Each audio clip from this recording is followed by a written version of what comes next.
welcome you for our Day 2 session. Bruce is here, so we can start. That was a wonderful evening last night. I'd like to thank the staff and people that performed last night and made some terrific presentations. We dutifully ate a piece of cake before dinner, and it was delicious. And so thanks that celebration. I'm already looking forward to the next celebration. Just a reminder, we have a public comment segment right now, and we have another one in conjunction with the implementation focus investment program item O. So if you're going to testify or comment on that, please get your yellow slips into Derica over here. And we'll start with welcoming Troy Abercrombie from the Tillamook Soil and Water Conservation District, who is going to comment in support of OWEB funding for the OWEB grant program. Is he here yet? They're going to be joined by Tristan and... Oh, okay. So Tim Butler and Tristan Berg will, from the Department of Agriculture, Oregon State Grant Program, are going to, it's a team effort. It is. It is. Good morning. For the record, again, my name is Tim Butler, Oregon Department of Agriculture, and I manage the noxious weed control program at the department. So pleased to be here.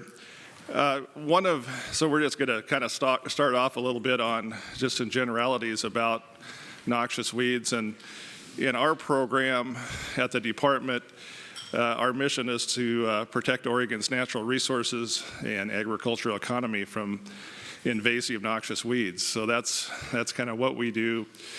We're very passionate about what we do, and we're always looking for ways to do a better job, I guess. So one of the things that, just to put out to this group, if there's folks that are dealing with weed issues, which you are on watershed restoration and protection, is if you have ideas on how we can do a better job and provide that support, we would really appreciate that as we implement our noxious weed strategy that we have.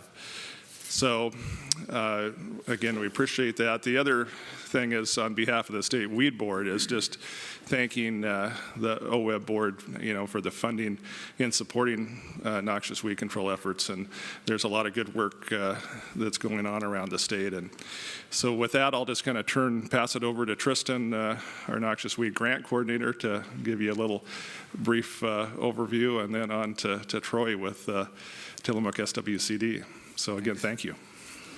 Good morning. For the record, my name is Tristan Berg. I'm with Oregon Department of Agriculture out of Salem. I'm the Oregon State Weed Board Grant Coordinator, and I work closely with our team here at OWEB.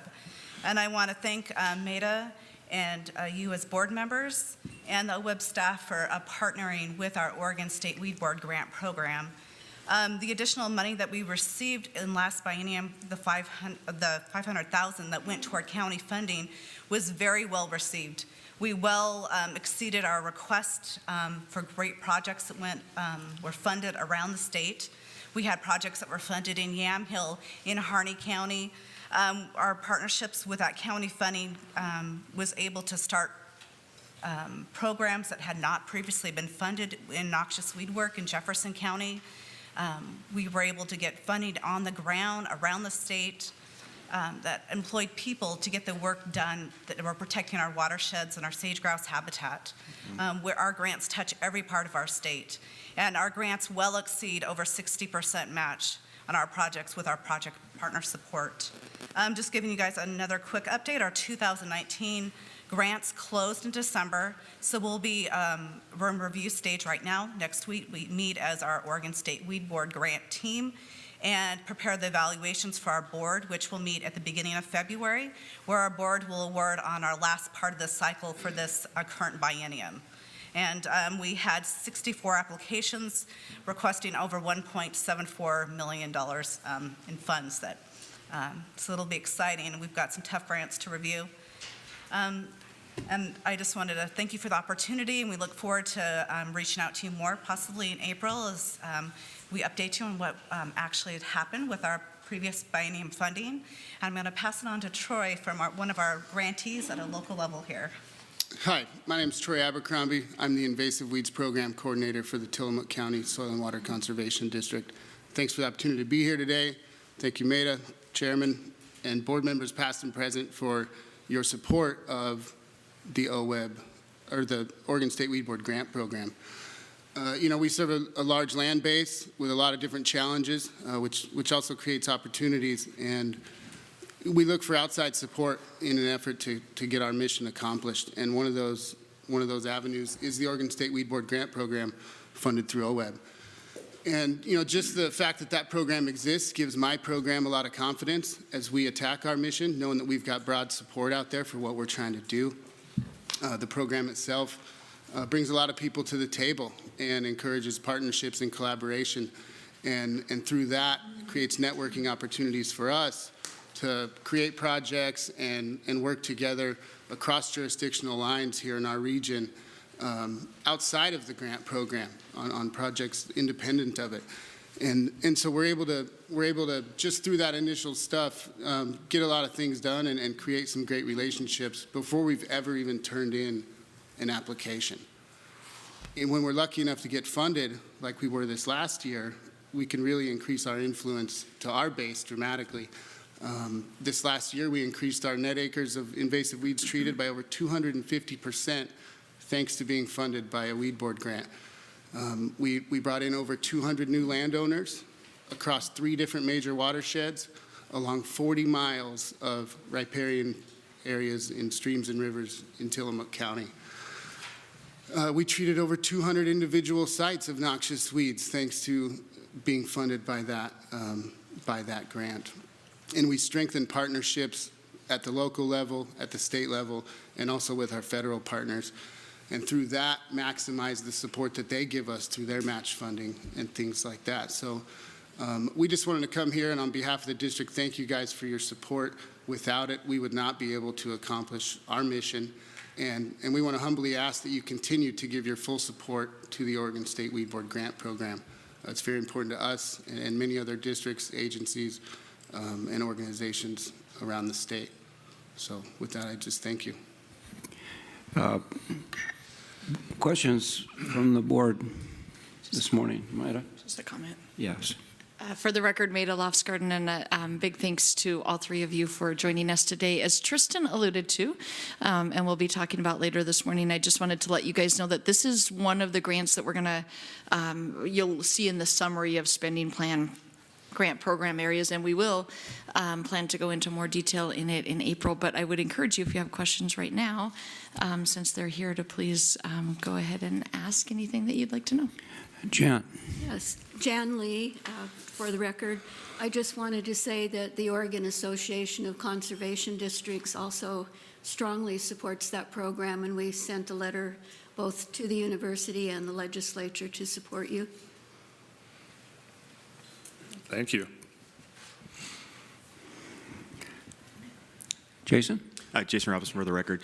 So I'm just curious on the collaboration with the weed program and tribes. I know with Cow Creek we have participated in some of the different programs in Douglas County, but I was curious kind of how tribes have participated across the state. For the record, Tim Butler.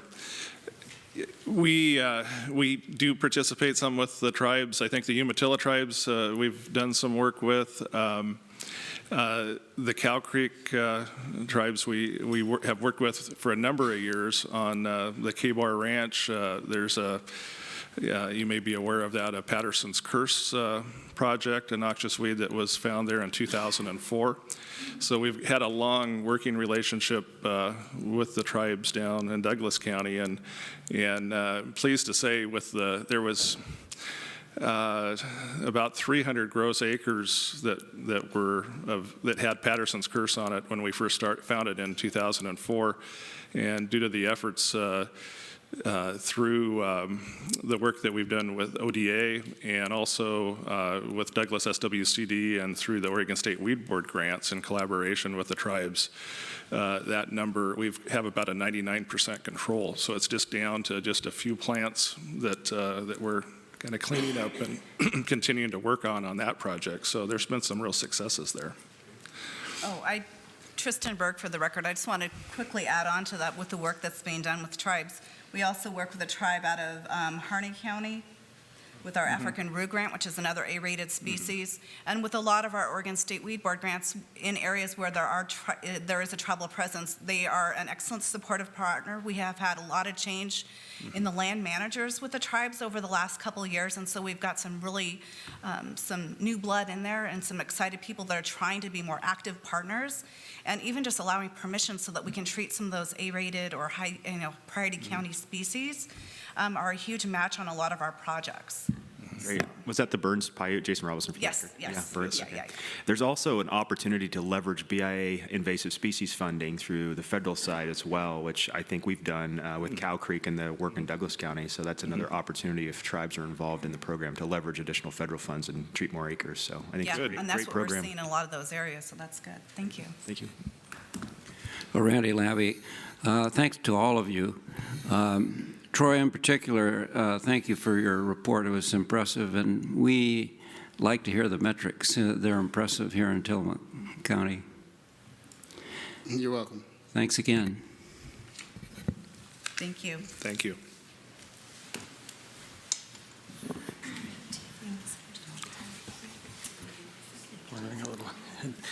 Will Newhouser for the record.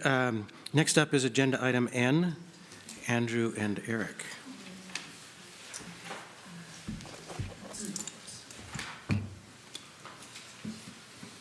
There was one more. No, she's on item in the question.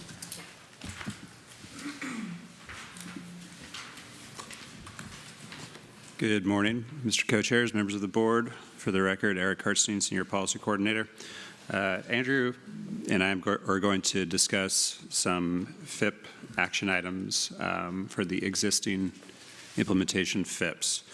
So I'll start with a request for the board to carry forward all 2015-2017 biennium FIP funding for the current implementation FIPs.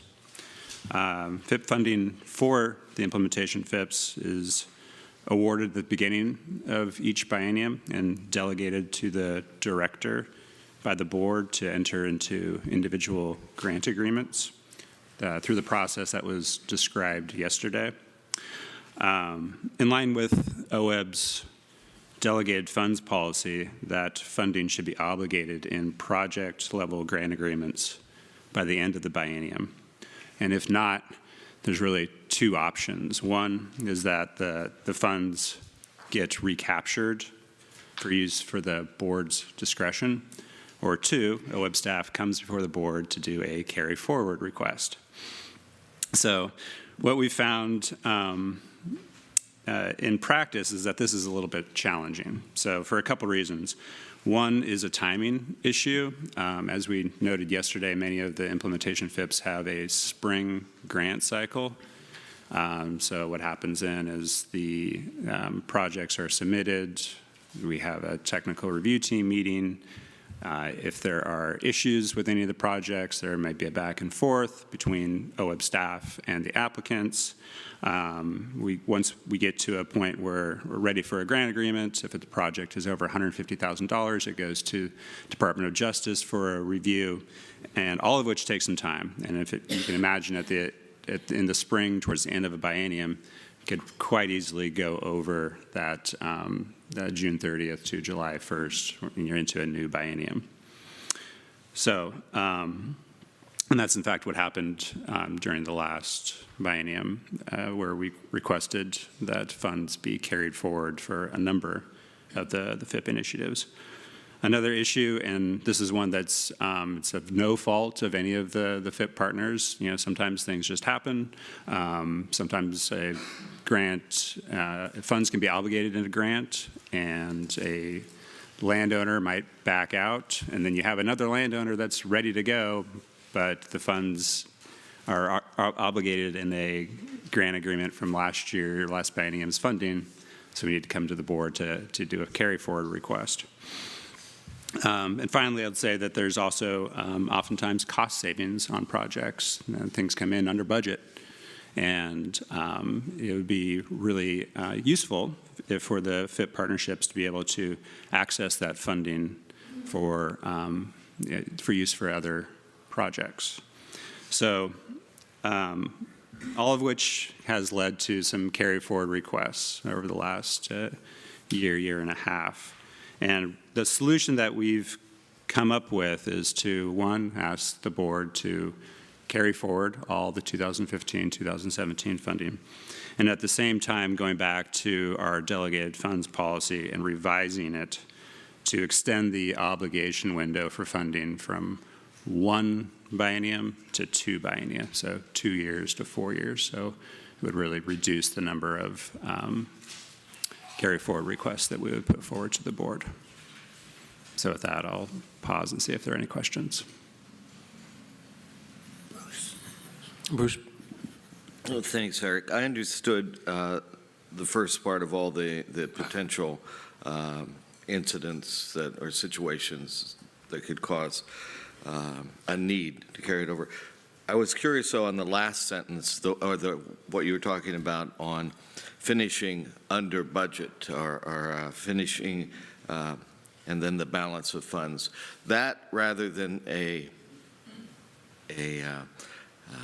bookkeeping issue or a timing of an issue, seems to me to be a policy issue. This is saying you're finishing under budget.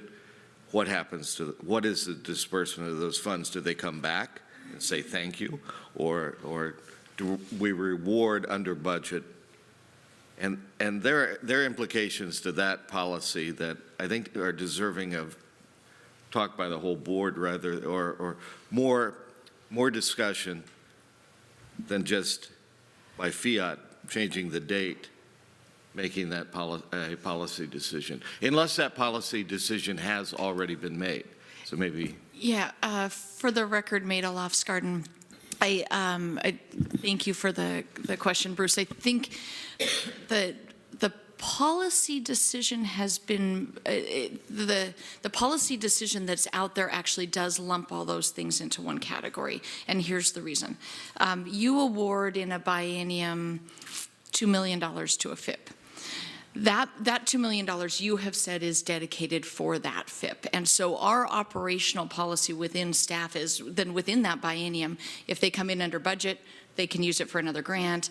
If a landowner backs out, they can use it for another grant. So already within the biennium, that policy is in effect, that they are allowed to move that $2 million amongst grants, whether it's under budget or landowner backs out or something else happens with the project. This request is only to say we get funky with just the June 30th date. And so our request to you is give us the flexibility to let that their flexibility go for 4 years instead of 2. So you already have given them permission basically with that $2 million award to move it around if they are under budget or if a project falls through and something else picks up. Does that answer your policy question? Yeah, so the policy, so it is a policy decision and it has been made. Yes. Okay. Yep. And yeah, this really is more, we got really funky around timing with a 6-year program and a 2-year chop off. And we do come to you, and if you want us to, we can continue coming to you. It just was starting to feel a bit clunky in the program.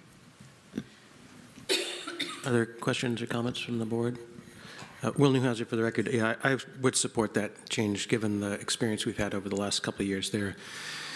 You know, with the FIP program and the way projects can move around, I think it makes a lot of sense to make that a little more flexible and not have to go through quite so many hoops coming back to the board just to do what we kind of wanted you to do anyway. So, hear a motion? Randy Labby, for the record. I move the board carry forward 2015-2017 biennium funding for each of the 6 current implementation FIP partnerships to make any balances of funding available to the partnerships through the 2019-2021 biennium. Jason Robinson, I'll second. Any more discussion? All those in favor say aye. Aye. Aye. All those opposed, nay. Motion carries. Okay, thanks. Good morning. For the record, Andrew Dutter, OWEB staff. The next item for your consideration that is also part of this agenda, item N, is the Deschutes Partnership has proposed a scope of initiative change. Currently, the Deschutes FIP includes fish passage actions in the Crooked River Basin, as we heard yesterday, highlighted by the Opal Springs Dam fish passage project. The request is to expand the scope of the initiative to also include in-stream and floodplain habitat restoration in the Crooked River Basin, and that includes Mackay and Ochoco Creeks as well. And we're making this request of the board in accordance with our FIP administrative rules that state that any proposed change to geography or the scope of the initiative come to you for your consideration. I think this is a unique request, both for the partnership and for the FIP program generally. We're nearing the conclusion of this second biennium, and it's the first time that this has come up, but I think it's also well justified in this case. To recap a few of the things that we heard yesterday and also that are summarized in the enclosed memo that the partnership submitted that's part of this agenda item in your board book. The Opal Springs Fish Passage project is well ahead of schedule. This is one that was originally envisioned to be funded in both Biennia 1 and 2. The partnership was able to bring all the funding pieces together and fund that project in its entirety in Biennium 1. Construction started last summer. It's expected to be completed this coming summer. So having established or restored fish passage, the logical next step is to continue working on in-stream habitat restoration in that basin. Second, the Crooked River Watershed Council and partners in the Crooked River Basin received a $6.5 million Regional Conservation Partnership Program, or RCPP grant, through NRCS, and they'll begin work on that here very soon. And that includes also in-stream habitat work, as well as water quantity and water quality work in the Crooked River Basin. And then the last point is that the Deschutes Land Trust, one of the partners in the partnership, had the fortunate opportunity to acquire what is now called the Ochoco Preserve property, which encompasses critical habitat as it includes the confluences of both Mackay and Ochoco Creeks on the Crooked River. So allowing this change in the scope of the initiative would thus allow the partnership to take advantage of those important restoration and leverage funding opportunities in the Crooked River Basin. And the last point I'd make is that the work that the partnership would be pursuing in the Crooked River Basin is not new or additive. It's work that was originally envisioned as part of their strategic action plan. But given this convergence of key factors that I just outlined, the partnership has determined that in-stream work in the Crooked is now of a high priority, and so they're really wanting to sort of shuffle the sequence of projects that they would do, and this allows them to accelerate the pace of restoration in the Crooked Basin based on those factors. So I'll stop there and see if there are questions. Questions, comments from the board? For the record, Will Neuhauser, sorry, Deschutes is always pushing the envelope, it seems like, on stuff, which is great. I mean, I have my one note about this is that I kind of feel like this is a great, this request is a great example in my mind of what we were trying to accomplish with the FIPs and the way we set them up and the fact that they they're expected to have a strategic plan of which this is a portion. And so when something of this size changes, it makes it really easy for them to make adaptations and so forth. So I'm personally quite supportive of the change. Any other comments or questions? Randy. Randy Labby. I too think this is a great turn of events, and I'm excited that it's going to give impetus to water quality as part of the Crooked River initiatives added to restoration and to all the barrier removals.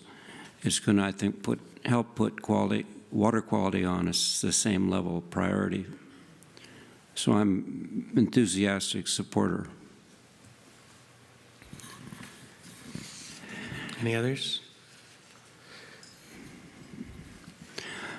Randy Labby again for the record. I move the board approve the scope of initiative change for the Deschutes Partnership to pursue in-stream and riparian habitat improvement projects in the Crooked River Basin. Do we have a second? Bruce? I second. Bruce seconds. Oh, any more discussion? All those in favor say aye. Aye. Aye. All those opposed, nay. Motion carries. Thank you.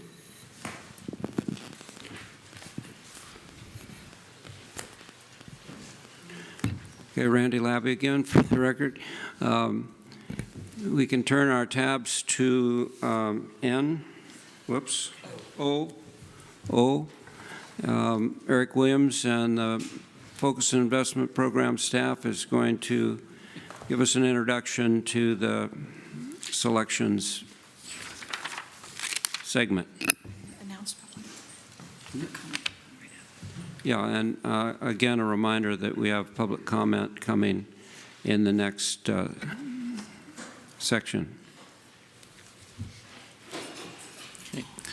Co-chairs, members of the board, thank you for this opportunity to come to you with this decision before you today, selecting the implementation FIPs for the next biennium. This is the culmination, although culmination is probably not the right word because it's a beginning, but it's been a year since the solicitation went out for this grant award. And we have had a number of partnerships, as you know, 10 of them that submitted applications. And I would just like to thank all of the members of those partnerships for the work that they put into putting an application together. It is a lot of work. It's not easy. It requires a lot of conversations, a lot of detail work to put them together, and it's no small task. And then they came through the interview process to present to your FIP subcommittee on their applications, which also required tremendous effort on their part. So I just wanted to acknowledge that and express our appreciation for the work that all 10 of those partnerships put into these applications. With me today is also our other FIP staff that you've been hearing from throughout the course of the two-day meeting. The one FIP staff member who's not here is Jillian McCarthy, so I just wanted to recognize her as well. She has been part of the team that's been working on evaluating and processing these FIP applications leading to this selection today. So these first couple of slides are repeats from yesterday, but I think we do have some members of the audience that weren't here. So I'll just briefly go over the introductory material on the FIP program. And this slide just gives you kind of a definition of what an implementation FIP is, identifying a board-identified priority of significance, a real clear focus on measurable ecological outcomes using results-oriented approaches that are detailed in a strategic action plan that meets the requirements of our OWEB SAP template. And importantly, an implementation FIP is implemented by a high-performing partnership. And as you know, the implementation FIPs can ask for up to $4 million per biennium for 3 biennia for a total of a maximum of $12 million. And again, the 6-year FIP initiative is nested within a strategic action plan that often includes a longer timescale than we're looking at for the 6 years of the FIP. And then a component of a 6-year FIP are work plans that address each biennium, where they come to you for approval of those work plans. So to the details here, on the applications that we received, as I mentioned, there were 10 of them. The total request was $77 million over 3 biennia. And this chart gives you the distribution of applications among the board-identified priorities. And so as you can see, there were 4 in the aquatic habitat for native fish species priority, 1 for coastal estuaries, 2 for coho, 2 for dry type forest, and 1 for sagebrush, sage steppe habitat. In terms of the review process that got us to this point here today, as I mentioned earlier, it was quite extensive and thorough. We had expert review panels that we convened for each of the ecological priority areas for which we received applications, and they reviewed those applications within their priority area and developed ratings for each of the evaluation criteria. Unlike our typical open solicitation review teams, they didn't make funding recommendations or put them in rank order, but we asked them for each of the evaluation criteria that are in the rules that you approved last year to give us a rating on a high, medium, low scale. And then we aggregated those ratings, as you'll see in a few minutes here on the chart of the recommendations.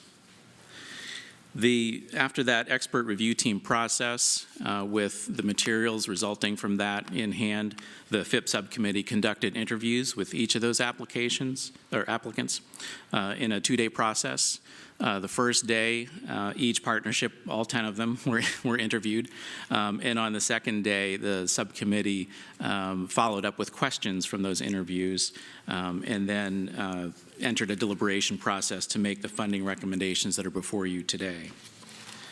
And so the full board here must weigh those rankings and recommendations and determine how to proceed with funding of these selected partnerships. The formal award, I should note, won't be made until the July meeting. We don't have funds in hand yet for the next biennium. In July, you'll be approving a spending plan, and then at that point in time, you'll formally make the award. So today's selection kicks off a process where we can do some prep work with each of the selected partnerships to position them to hit the ground running as quickly as possible in the new biennium when the funding does become available. And regarding the evaluation criteria that I mentioned, with the expert review panels that we had a panel, as I mentioned, for each of the ecological priorities, and they looked at the 5 criteria that relate to the technical aspects of the application.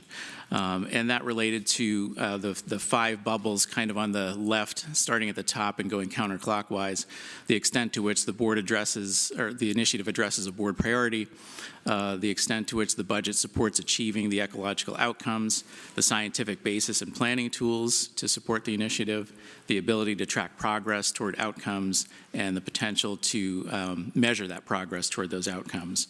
And so those expert teams gave a rating for each of those criteria. We also had a capacity team, expert team that Courtney convened, and she mentioned yesterday as well, that looked at the 2 remaining criteria that focus on the partnership itself. And that's the capacity to partner, to engage the community and catalyze additional investments, and the performance history and composition of the partnership. And so that partnership expert review team also came up with ratings on a high, medium, low scale for each of the FIP applicants. So that process resulted in the FIP subcommittee coming up with the recommendations in this chart. And I just want to walk through the information on this chart because it's got quite a bit of data contained within it. The first column on the left is, it's titled Preliminary Subcommittee Score. After the first day of interviews, the subcommittee engaged in a straw poll, and staff then took the results after the meeting ended that first day and presented them to the subcommittee to begin the discussion the second day. And so what you see there in that first column is the combined subcommittee score for each of the applications. And I would just note there that you do see a cluster of scores between totaling 16 and 23. There's a group of 5 applications there that were fairly close after that straw poll. And on the second day of the deliberations, there was a lot of focus on those 5 to get to the final selections by the end of the day. The subcommittee did follow up, however, on each of the applicants with additional questions and follow-up discussion to come up with their final ranking. That final ranking is in the second column there, and so all of those partnerships are placed in order of the subcommittee's final ranking with the top 4 that they recommended shaded. I would just note that the column with the expert review rating with the high, mediums, and lows, that is an aggregate rating of all 7 of the criteria. We put those rankings, or ratings, I should say, into a spreadsheet and came up with an aggregate rating for each partner application. The question, or the second to the right column requested 1921 FIP funding. That gives you the first biennium request for each application, and then the final column on the right gives you the cumulative total for the 4 recommended partnerships. And as you'll recall, when the board deliberated on determining what kind of target range of funding for FIP, implementation FIP projects that you wanted to see, you gave the guidance to the subcommittee of a range of $6 to $10 million. And so the subcommittee used that as a guideline in coming up with this recommendation for these 4 FIP applications to fund. Previously as well, the board had expressed a preference for landing in the range of 25% of the spending plan. And on this chart, you can see that in the 19 to 21 biennium, we're somewhat below that, and in 21-23, somewhat below that as well, and then ending up slightly above that in future biennia. That is calculated based on the current level of spending plan. So if the total spending plan dollars increases in those farther out bienniums, then obviously that percentage will come down.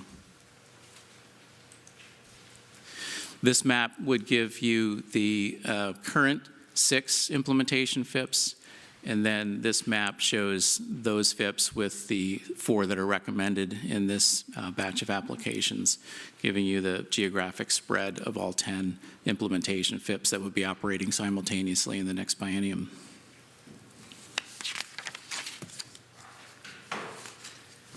And with that, before we go into public comment, wanted to entertain any questions that you had.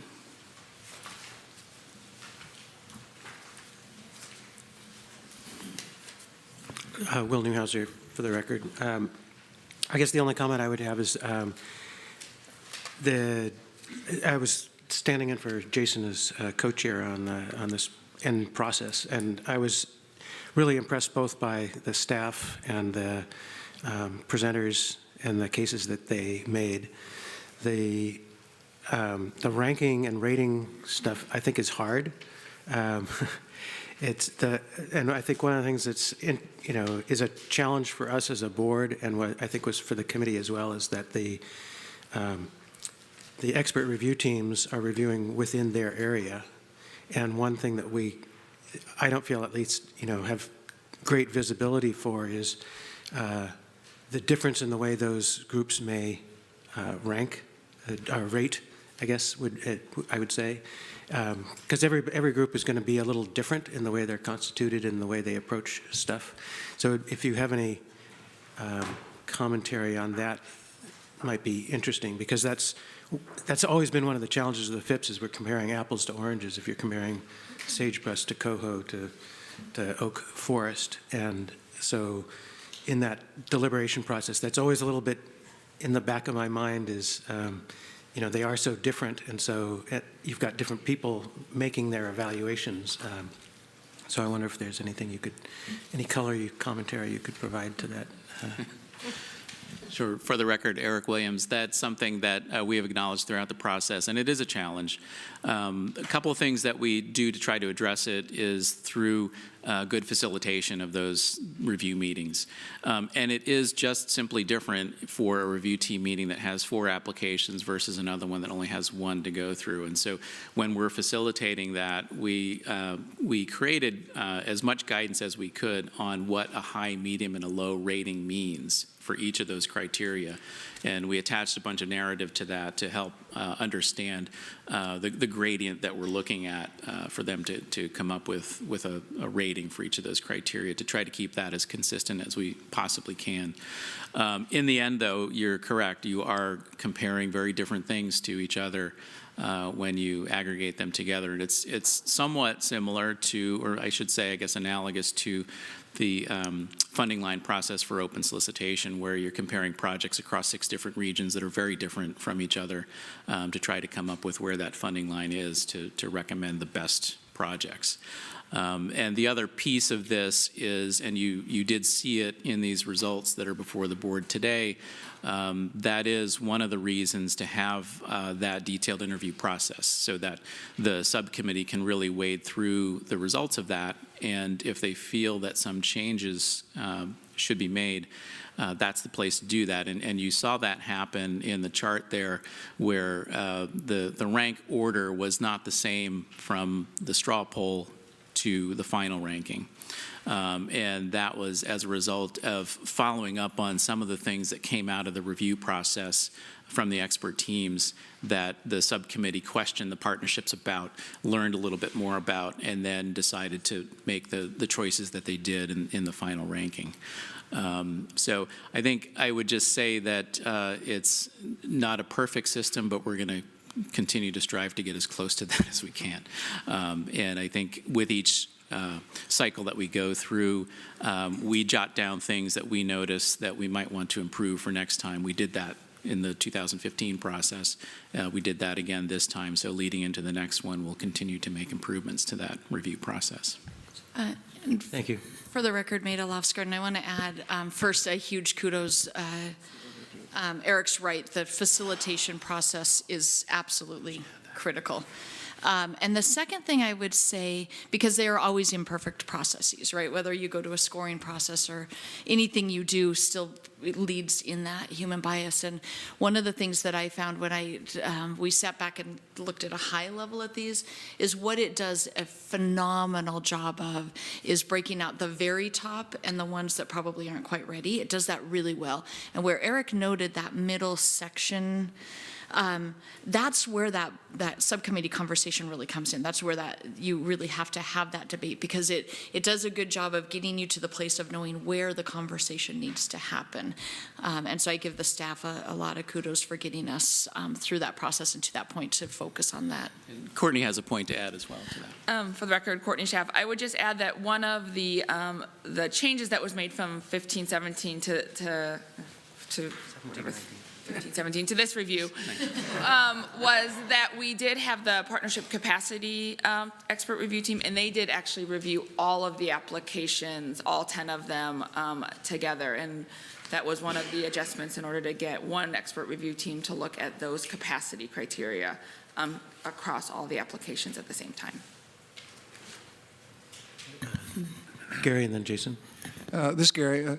Courtney, just kind of follow up on that. Can you give me, without naming any names, give me some kind of an idea of how that capacity review team is made up? Who, what kind of people are you putting on that? Yeah. How big is it? And for the record, Courtney Schaff, these are folks that have a lot of experience working with a diversity of organizations and partnerships across the state. So we had Bonneville Environmental Foundation, an OSU extension researcher that focuses on the capacity of organizations, Soil and Water Conservation District, ODA employee who works closely with soil and water conservation districts. So and other funders that fund the capacity of organizations across the Northwest. So folks that really review a lot of applications and work with a lot of diverse partnerships to be implementing projects on the landscape. For the record, Andrew Dutter, just to add to highlight that it's the same team that reviewed the implementation applications for capacity is the same team that Courtney works with on the development side of things. So they're very accustomed to the evaluation criteria and the sort of the definitions and that is part of the FIP program and what the FIP program is looking for in these high-performing partnerships. Follow on, Gary.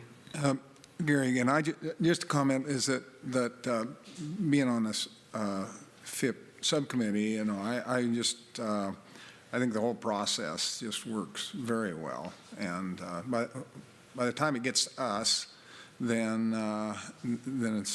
it's very well done, and it makes the decision for us much easier. So. And Jason?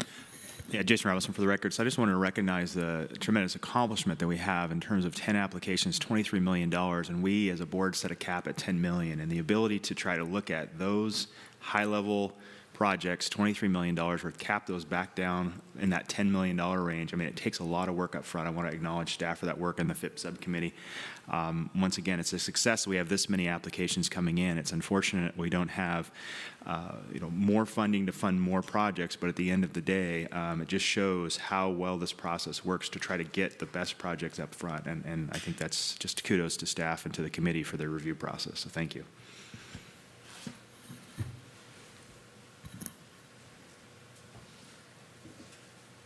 No more comments? All right, we can move on.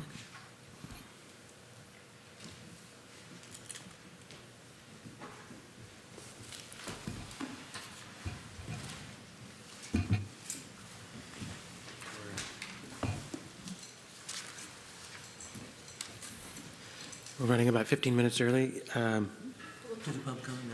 no, this is the time. Yeah. Okay, so we'll move to public comment about 15 minutes early. Cheryl McInnes of the Clackamas Partnership to talk about the FIP implementation, et cetera, and a host of characters. And Cheryl, as you guys are coming up for the partnership, we have a 7-minute public comment time period. So if you guys can schedule that in, and then we have another, and same thing for the John Day Partnership. When you come up, we'll have 7 minutes for public comment. Is it working? So there's a nice indicator in front of you that'll help you guys keep on time. Thank you.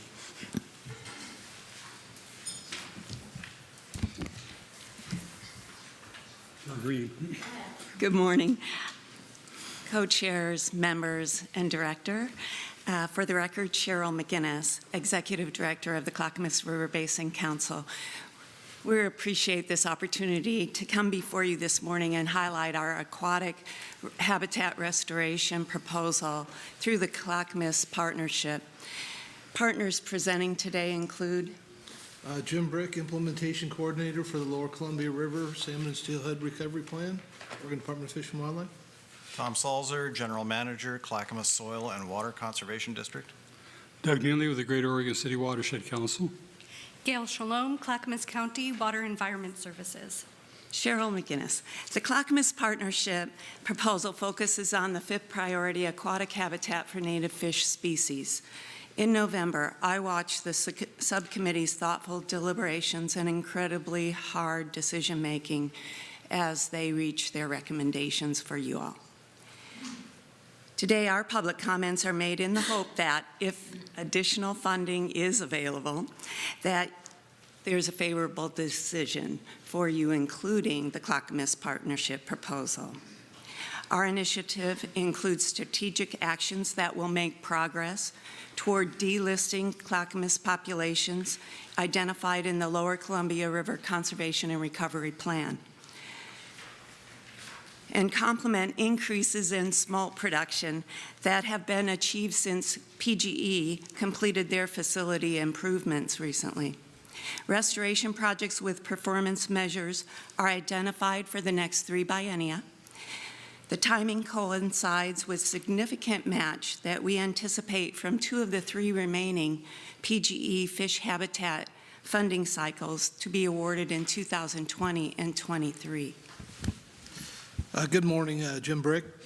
The North Willamette Watershed District of the Oregon Department of Fish and Wildlife has and will continue to be a strong supporter of this partnership and the strategic action plan that was funded by OWEB. Our initiative includes strategic actions that will make progress towards, I'm reading Cheryl's stuff. The prioritization process has directed us to implement access enhancement projects on side channels of the main stem Clackamas River, which is a primary limiting factor for our fish species. Additionally, conducting work in this area allows benefits to be realized by a majority of our 7 focal fish species, which are spring and fall chinook, coho, winter steelhead, and lamprey, and 5 of which are federally listed and all need assistance to reach our desired delisting scenarios.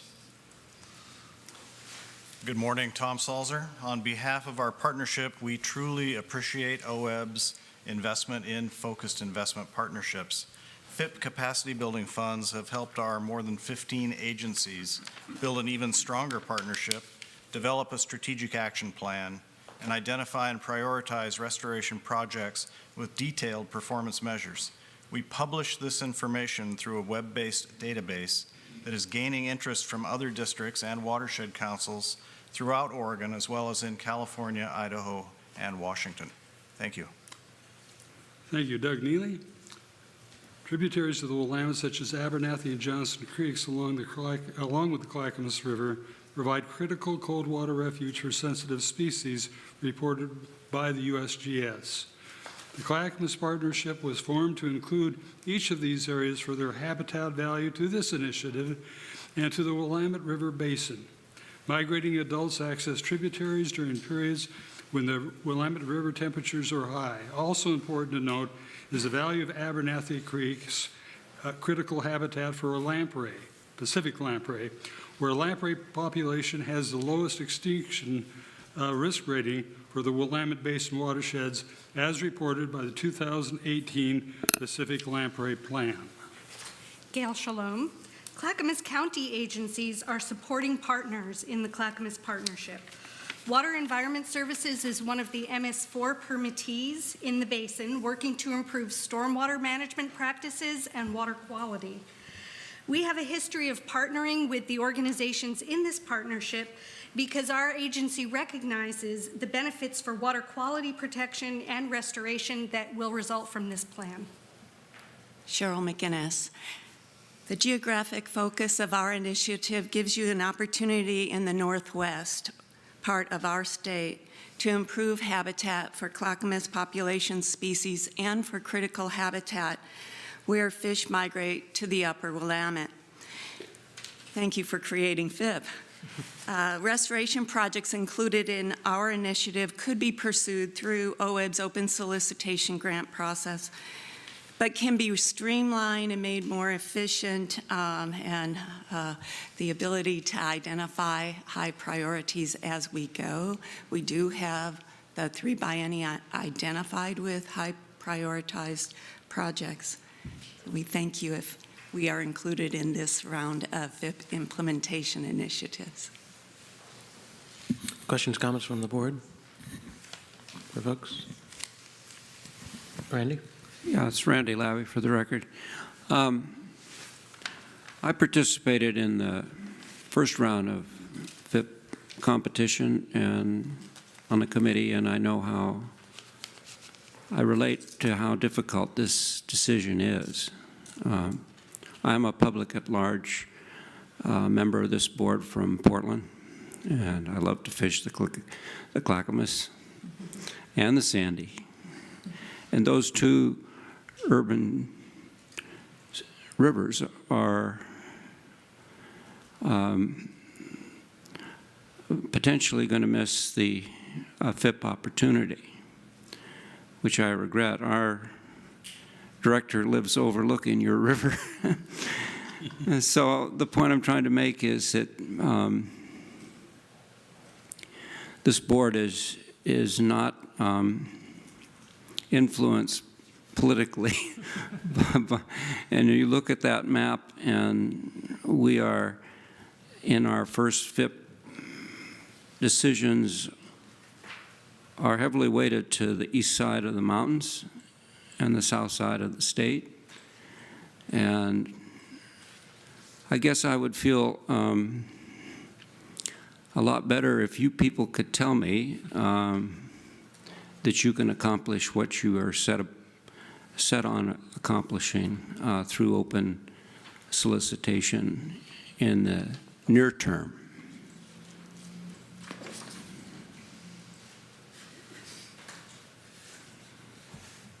I don't want to force you to I don't want to force you to testify against your application, but I want to find some light at the end of the tunnel if you don't persuade this board today to include you. You hear another pause. I think that it would be at a smaller scale because of the FIP. Your decision-making in creating FIP as an investment strategy affords a comment that Co-Chair Newhouser said recently about the Deschutes, and I believe you shared that comment, Randy, that it affords that ability to plan and the efficiencies gained as we plan and know what's available for current biennium and the subsequent two biennia, that there's an efficiency that can be gained through that, including the attention that's garnered through potential match funding sources because of the commitment from a major source such as OWEB. Other comments? That was Cheryl McGinnis for the record. Well, I think that's, that's obviously a compelling case statement.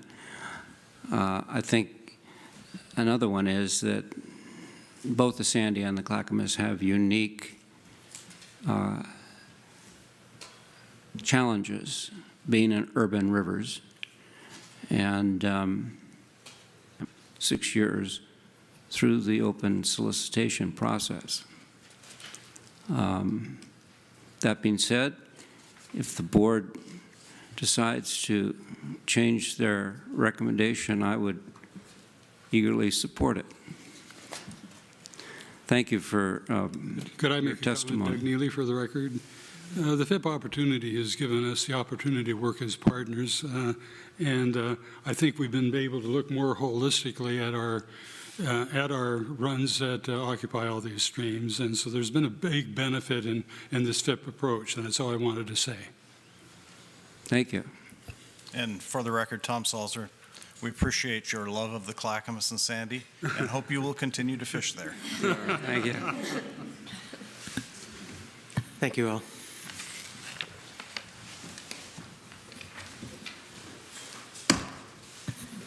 Next up, we have Kristen, Amy, and Herb for the John Day Basin Partnership.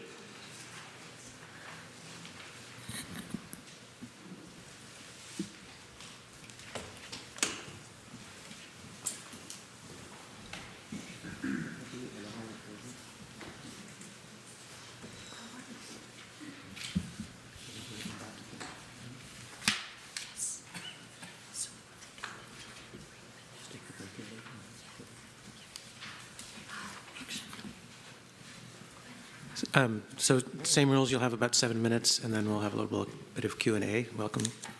Thank you very much. Amy Charette, a Watershed Restoration Coordinator for the Warm Springs Tribe in John Day. I'm Kristen Walls. I work for the North Fork John Day Watershed Council, and I serve as the John Day Basin Partnership Coordinator. Herb Winters. I'm the Gillum SWCD District Manager. On behalf of the John Day Partnership, we just want to thank the board for considering the John Day Partnership and their investment in all the implementation FIPs. The John Day Basin Partnership has been working towards implementation and are really looking forward to getting work on the ground. This investment will promote large-scale watershed benefits for native fish habitat in the John Day Basin, and we're very excited to get started. I would just second that. OWEB is a very valuable partner in all of the work that we do in the John Day throughout the basin, in restoration projects, monitoring, and with your continued support, we're really excited to get out there and get all those projects implemented. Herb Winters for the record. And thank you again for the FIP capacity funding. Without that, our partnership wouldn't have flourished like it has. So thank you. Questions or comments from the board? All right, thank you very much for coming in. Thank you. So we're running a little ahead of schedules, and so we'll just move into the next section, which is O***.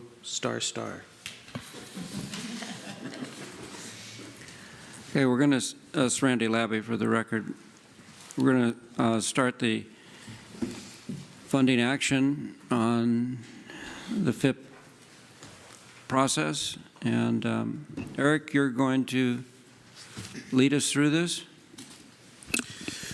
Well, we are here to answer any questions that you might have as you're deliberating to make your decision. As I mentioned earlier, the four of us were heavily involved in the review and evaluation process, and can answer hopefully any questions that you might have to help you come to your decision today. All right, let's start out with offering the board the opportunity to weigh in, and hopefully that will lead us to a motion sooner or later. Jason? Jason Robinson for the record. Before we start talking about individual project, I had a quick question. I just wanted to recount. So we had set a $10 million cap. We're coming in at about 9.2. We've got about 785,000 and some change left over between the cap. Did we talk about if there was money left over, a couple of options? We could either, going through this process, allocate those funds today, or we could have a second round of funding that may come up. Am I remember that correctly, Eric? For the record, Eric Williams, the guidance that you gave the subcommittee was that $6 to $10 million range, but we did not discuss parameters for what would happen if, say, we were on the lower end of that range. And then the subcommittee, I think, felt pretty bound to stick with the guidance from the board, and that's how we ended up with the recommendation where it is today. So you can see that with the cutoff at $9.2 million, yes, it's short of that upper ceiling, $10 million, but to get to the next one, you would be above what that range was, and so that's the conversation before you today. Right. Thank you. For the record, also in response to this, Maida Lofsgarden, the other thing and that the subcommittee discussed with the staff is the question was asked whether there was an opportunity to do a reduced funding, kind of a proportional reduced funding to get to one more. And I'll just share with the full board that the recommendation from staff is we did that last time and it was not a successful approach. It doesn't, for two reasons. One, it doesn't give credence to the people who've put together the strategic action plan with a valid number. So you're asking them to come back and say, do the same thing. We're going to give you less money to do it. And so it just created this very funky dynamic and made it very difficult for the FIPs in that last round to really move forward effectively. So to Eric's point, the subcommittee's recommendation, the subcommittee was told to hold to 10 million. So a decision to go outside of that is a decision of the full board. There's no, it's all of this is within your decision making. The subcommittee just gave you what you asked them to do initially. Okay, Bruce and then Jan. This was my first go around, obviously, on the process and on the subcommittee, and it was fascinating. And I applaud not only all the applicants for the incredible work, but the staff. I kept going back. There may be an opportunity. We may have enough of a sample size now. I started looking back at the 7 evaluation criteria on how they were ranked, and then what appeared at the end when we made a decision or a recommendation, and we're going to make a decision today. How these things tend to get weighted. What's most important? It seems like there appeared to be trends, and I'm not a statistician, or I can't do this, but I would love for somebody who knows how to tell me that we have this, the way we use those 7 criteria, may give us an opportunity and future applicants the opportunity to say these things seem to be weighted heavily, because I don't believe the 7 criteria are weighted the same. So how they're weighted, what has been the historic weighting that we have been doing, and if there's a trend that is significant, I think it would be informative to future applicants and to the board. Thanks. Jan. Jan Lee, for the record. I'm fairly new to the board, so this is a question more about mechanics. Is this a decision that we would make now, or do we go to the spending plan and decide what amount of money we will allocate? Maida. For the record, Maida Lofsgarden, we actually set it up this way intentionally, and Jan, and we have not done it this way before. In the last, the first biennia out of, for this process, kicking off in 15, what we did is you approved the spending plan and the focused investments at the same time in July. The reason that we've moved this up is what we found is because you have to put together partnership agreements, figure out your technical review teams, do a bunch of other work with those FIP partners, that it backed them off 6 months into the biennia of not being able to do any work because of all of the stuff we had to put together with them, because this is multi-million-dollar, multi-year, big-time funding. So what we did this time is shifted the decision to now, and then we just take the number that you approve now and we automatically put it into the spending plan. The next item that we'll be talking about on the agenda is the spending plan itself, and what we'll be doing is based on this decision, then we build the rest of the spending plan around it. This is kind of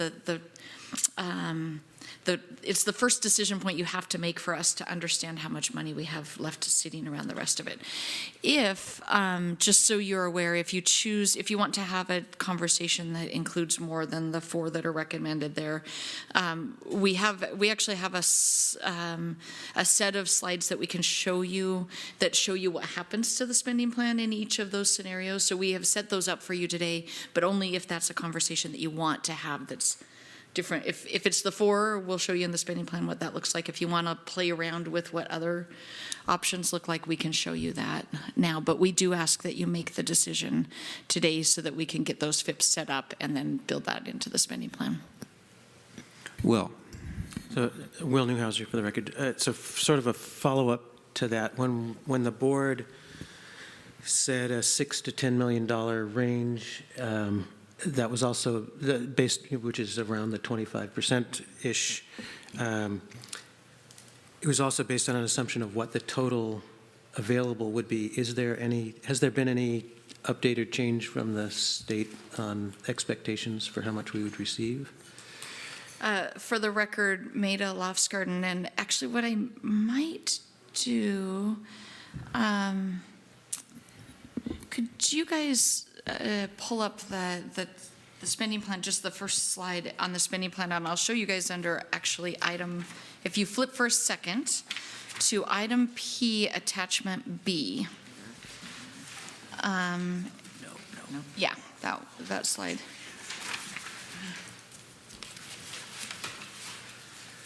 So what you see in attachment B, and this will come up, and we assumed just for the record that that these things would kind of flow in and amongst each other. So this is what you have in total right now based on our assumptions, and that is about, I should have that number in my head, $105 million for the spending plan. And what we did here was broke that based on an assumption that the focus investments would be at this 24 million. So this is, and in your current spending plan, if you flip to the page before, that's odd. Oh, there we have it. Your current spending plan is 96 million. So the next spending plan goes up by about $10 million, and that's built into this scenario. It's also built into that bar chart that you saw. Okay, thank you. We will have another revenue forecast in February. We are not recommending using that forecast because the one that actually gets used by the legislature is in May. So the official forecast will be in May.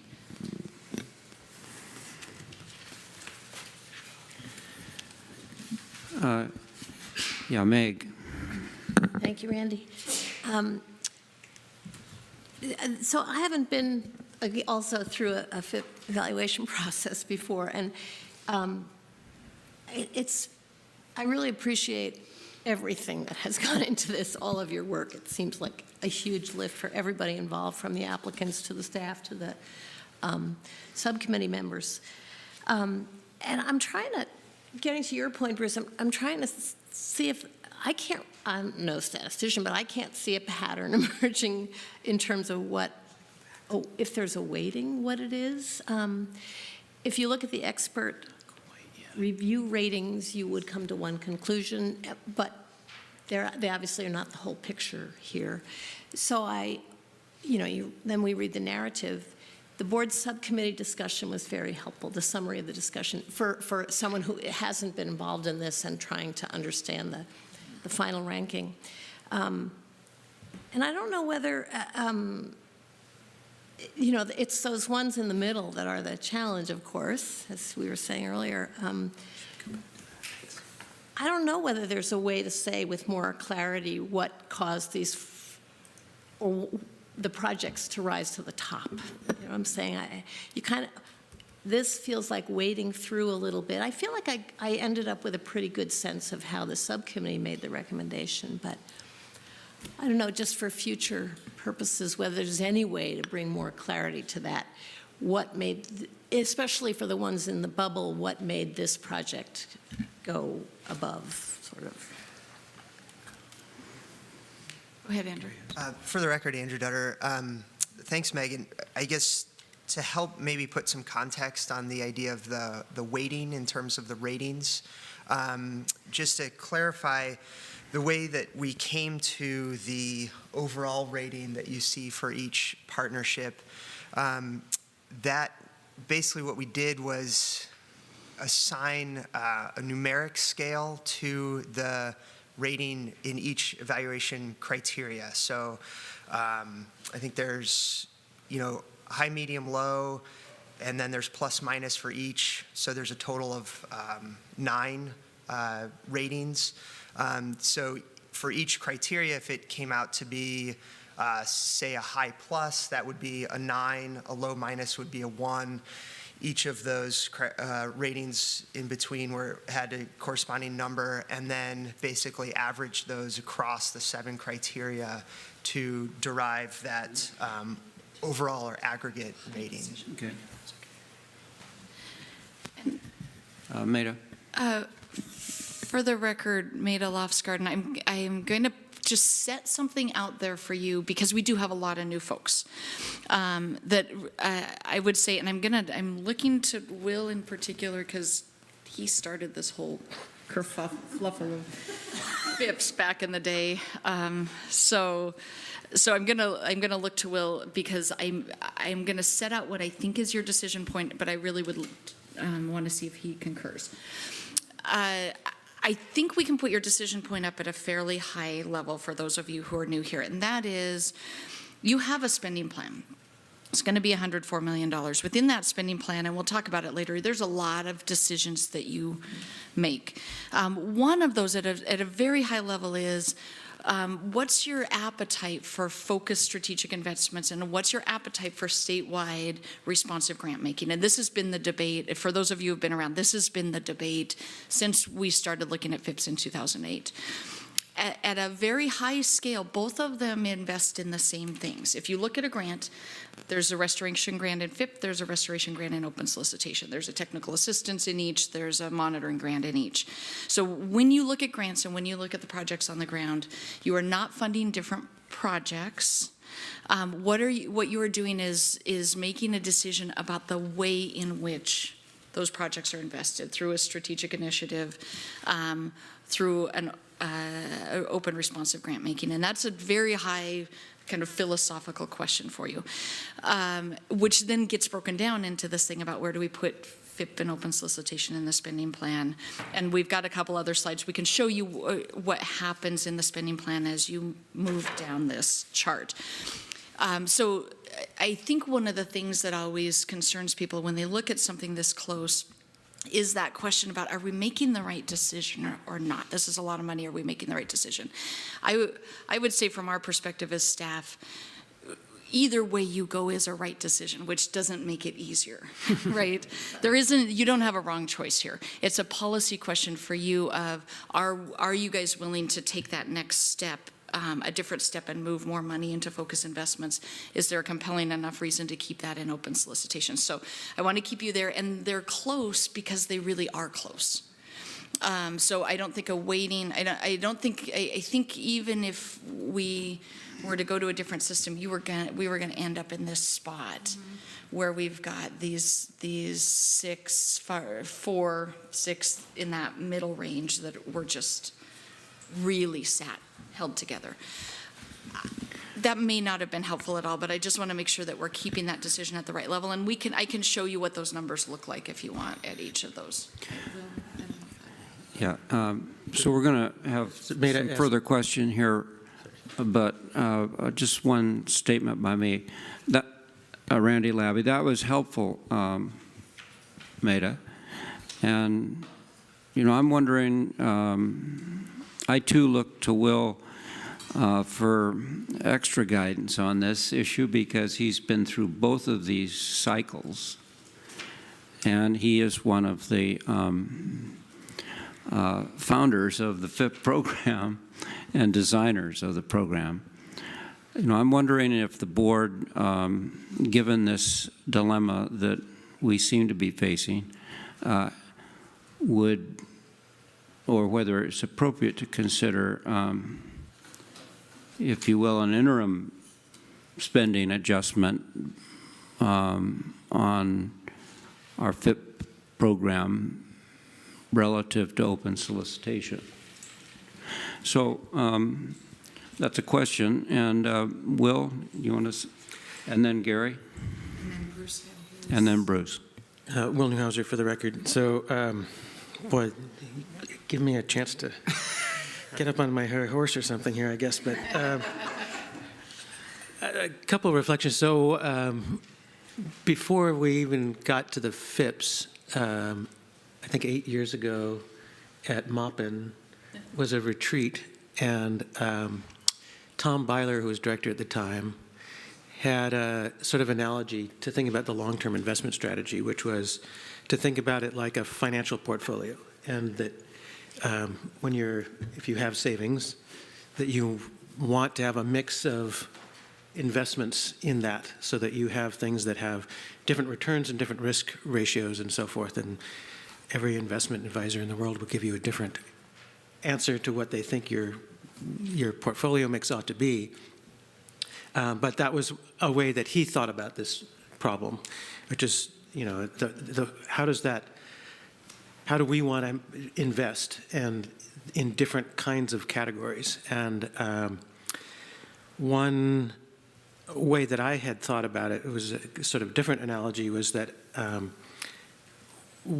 we want to use our dollars to fund different kinds of things, but also different kinds of structures, if you will. And so the creation of the FIP program was an effort to recognize that the restoration economy in Oregon had grown enormously since OWEB started, and that as a consequence there were people out there that were able to do this sort of long-term planning, deep strategy with multiple partners that could, if given a vehicle, be able to start, as we've said maybe too many times, sort of move the dial in a particular area for a particular focus.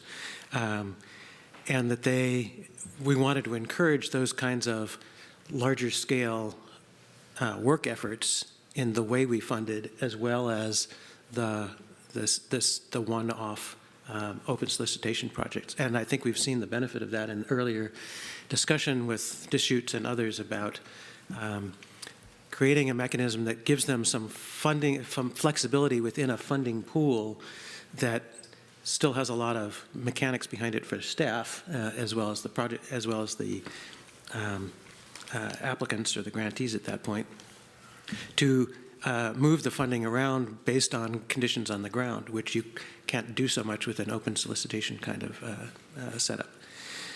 So I don't think that helps any, but that was at least some of the historic thinking about a couple of the pieces that came into developing the FIP and trying to figure out what's the right percentage. And I think I would agree with Maida's perspective, which I think many of us didn't really think about when we were starting, that we're still funding the same sort of stuff, and the people that win these FIP proposals typically take home a large percentage of the open solicitation in their area anyway, because of the strength of their partnerships and their capacity on the ground and the good thinking that goes behind it and their ability to tie it to ecological outcomes and all that sort of stuff. So over time, for me, that percentage thing has become a little less important because it's not, as many feared at the beginning, a stealing of money from people in order to move it to another place, and that it's a zero-sum game. It's not really. We have just as much money. It's all going under the ground. It's going to get into a lot of the same places, but it provides a much more efficient vehicle for some of these things. Perspective, but no help. Sorry. Randy Labby, for the record. Thanks, Will. That helps considerably, for me anyway. Gary. Gary Marshall, for the record. That is helpful. I think, looking around this table here today, unfortunately, we are left here today at this particular time with a lot of the veterans on the board that have been through. As I look here, the only ones that have been through this process before are sitting here to my right. And there's other input that we could be getting if the other members of our board were here today, and that would be, I think it'd be helpful to put some perspective in this. But I guess one thing that has occurred to me here as I sit there, that I've gained a lot of confidence in the process of getting to this point.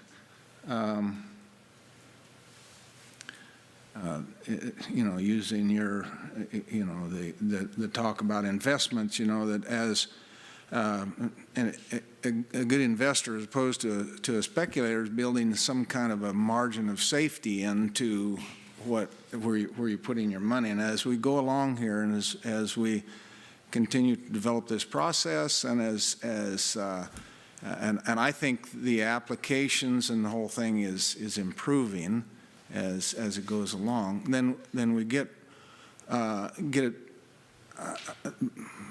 better defined of how we're going to decide on the ones that are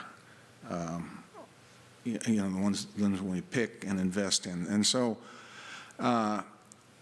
the review teams, the staff, I have a high level of confidence in that, and I think that the improvement in the applications and the improvement in what people are giving us here is very visible, and it's going to. I see it's going to get more competitive over time, and it's just. I think it's a great thing, and it's good that it's a challenge to us to have to make a hard decision. So anyway, just again, probably not helpful, but another idea. Thank you, Gary. Bruce. I would just like to clarify my request or question on the ratings and what I would think might help us going forward. If we look at the expert ratings, and those are a average of the 7 criteria, correct? How does each of those ratings has 7 criteria. So obviously, if that accumulation gets you to high, or high minus, you make the cut. At least you did on this time. If you stay at low, you don't make the cut. We always talk about the mediums, but all the mediums are obviously not the same, because where we have criteria on performance, potential, ability, the science, all those things. I'm curious, looking at the history, which of those criteria, a higher ranking of those criteria, tends to get you further up in the medium.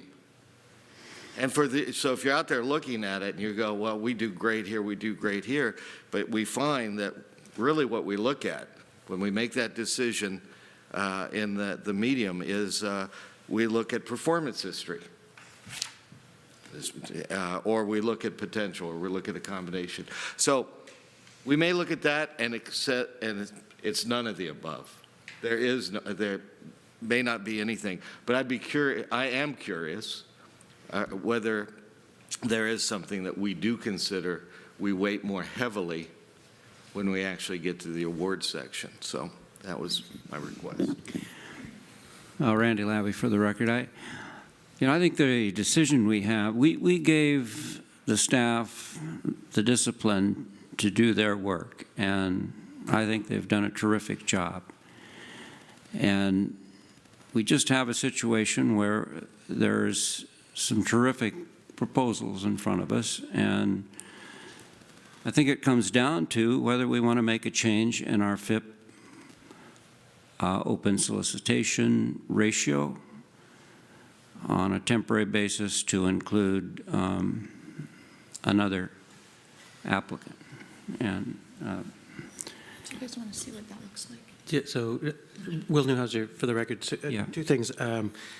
Bruce, I think you're right in a way. So I think I would like to put that down as a marker for the board and the subcommittee and staff to take a look at that issue and see if there is something there that is worth teasing out or not. I mean, it's a complicated process, but it's also not, it's not as I think Maida said earlier, it's still a human process. We have specifically said we're not going to create a vast spreadsheet of things that you rank everything 1 to 10 on, and you just go by whatever the numbers come out. So I think, but I do think it's worth looking at whether there are some aspects. I had some notes similar to that, frankly, in the discussions we had earlier.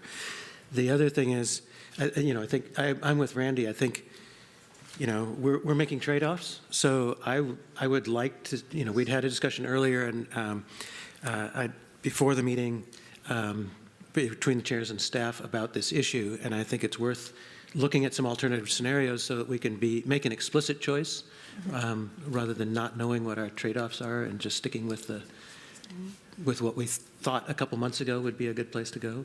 Okay. So for the record, Maida Lofsgarden, one thing I am going to say, and what I've learned is every time I say something about the FIP open solicitation thing, each side of this debate thinks that I support the other side of this debate. So I do want to add a little bit as we move, and I'll have you guys move over to that other PowerPoint. We talked about the open solicitation and the advantages of this streamlined, efficient, approach that you've got one set of money and you've got your projects and you've got a strategic action plan. I do want to note that and in particular, to Gary's point, I'll say with Alan not here, who is a very strong supporter of open solicitation, I think what he would say, if he was here, is that what open solicitation gives you is the ability to make investments across the state. The ballot measure 76 was approved in every county. It was approved by 75% statewide. And those local communities still have to respond to the recovery plans, to the conservation strategy, to egg water quality management plans. Their projects are still strategic. They are implementing project by project, and in many cases that is the most appropriate way to invest. And so you'll see, and the reason I raise that is when you look at these 4 FIPs, what you see is open solicitation is more than half of the 3 primary investment areas. I'm going to take other and just set it aside because there are some things you as a board have to put money into, so they sit in this other category, and we'll talk about that later. But you see that more than half of the investments are going into open solicitation, and that's because that is the origin story for OWEB, was a statewide grassroots councils, districts, land trust movement. Then in the 2010 conversation, or actually 2012 long-term investment strategy conversation, the board said we want to have this focused investment category. And the only other thing they said in the long-term investment strategy was we want these categories. We want open solicitation. We want focused investments. We want operating capacity. We want monitoring across all of those areas, which is why you don't see a separate monitoring category. And we want to increase focused investments over time. But they never said how much, they never said why, and they were explicit in the fact that they did not want to burden future boards, with setting a number early. So they never did set a number, they didn't set a rate. They just said, hey, this is something we want to grow over time. So in the current construct, this is what it would look like. And I'm going to have you flip. Again, we figured the spending plan would overlap with this a bit. So if you flip to I'm going to just have you sit this in front of you while we look at the charts. If you go to agenda item P, attachment A. B? A, attachment A, agenda item P, like Paul. So back here. That's your actual spending plan right now. And so I'm giving you the big percentages, but there are a set of components that fall inside here. The reason that we call this a debate about the percent you put in open solicitation and the percent that you put in focused investments is because largely they are restoration technical assistance, stakeholder engagement, acquisition, monitoring grants. There is not a base operating capacity fund that goes into FIPs. And so we staff have always recommended that you leave the operating capacity whole, because that's not really where the grant types are coming from. So that's why just to be clear, that's why the conversation is about open solicitation and focused investments. You could make it about operating capacity. That's not and we will have that conversation in more detail later today and again in April, but that's why we set it up this way. So currently those are the types of grants that sit in those 2 big categories. If you could flip to the next slide, Courtney. This is the chart that Andrew and Eric showed you earlier about where the percentages end up in the current construct. I'm going to now move us to the next chart. This is what happens. So all we did on these charts is moved ourselves down the line because we also have a history in OWEB of not jumping, like from project 4 to project 7. So we just went, if there were 4, if there's a 5th, which would be the Clackamas, and then I'll show you if there's a 6th, which would be the Siuslaw. So what happens here is you go from 56% open solicitation down to 52%. You increase from, can you flip back to Courtney? I've got it right here. Never mind, go ahead and leave it. You go from about 24% in focus investments up to 27% in focus investments. So that's where that shift happens. The other piece of background that I'll give you, just because you'll hear from grantees, to date, the increase we've received in lottery revenues has actually kind of covered the increase that you've done in focused investments over time. So our lottery revenues have been increasing really well. You all play it, thank you very much. So our lottery revenues have been increasing. So generally the percentages, as we've grown the physical dollars in the FIP program, the percentages kind of stayed the same because we're growing the whole thing.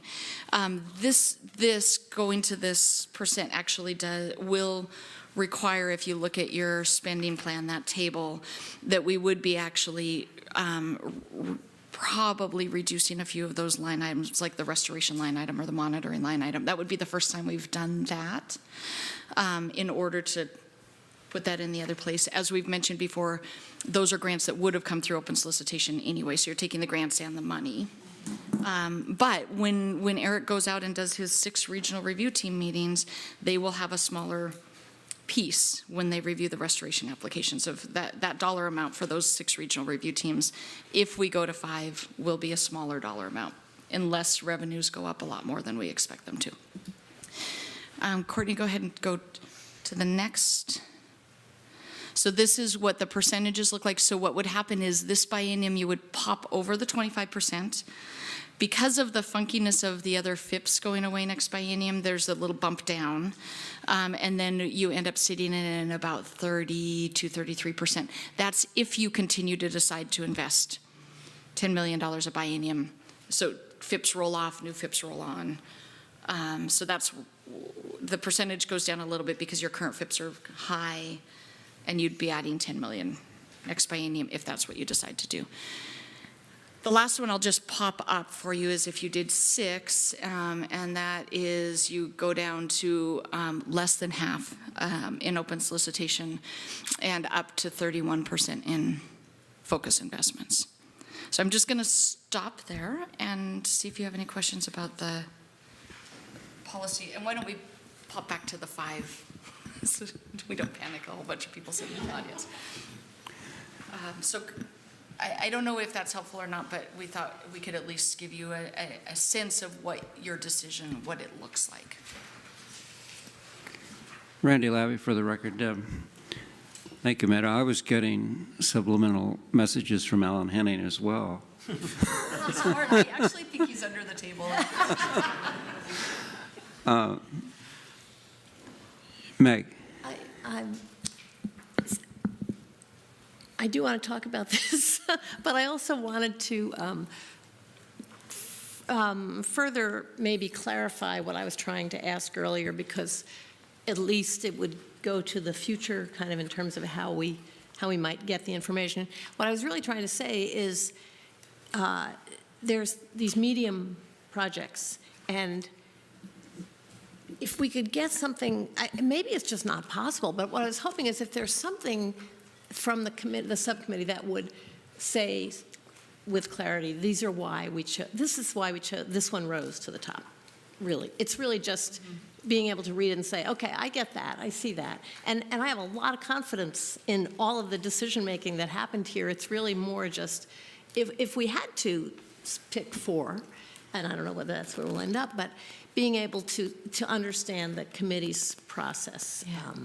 And it's really just that. And I don't know whether it's feasible to get more specific or not. I might ask if, so for the record, Maida Lofsgarden, I think my sense, and this is just me, but I would ask the subcommittee, my sense was that, I'm going to have you flip back to the other one, that 4, 5, and 6 were incredibly, it was really close. And so I don't know if the subcommittee could, I think this would be the time to ask if they could speak to that. It ended up, it was a tough line to draw. And my sense was they drew the line because the board said 10 million. But that was a very tough, they could have gone up to the 7 million. I think they like FIP because they're the FIP committee.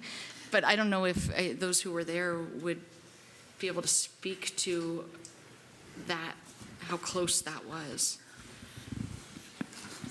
Ms. Gary, yeah, I can say it was, my recollection of it was extremely close. I mean, when before the committee meeting and studying this, it was, boy, it was nearly a coin toss for me. And then when we got into the process and in the discussion, then you know, we took a straw poll, and then the next day resumed the decision making, and I mean, it was come to the point of nearly physically painful to decide between those. I mean, it was the top and the bottom were clear, but the middle ones were not, and it came down to it wasn't necessarily a mathematical decision when we chose the fourth one over the fifth one. It was more of a what. As I recall, that you see the number 3 in there. That's a medium versus number 4. There's a high minus, and that one was just. I mean, I think a lot of that one is based on. So how are we?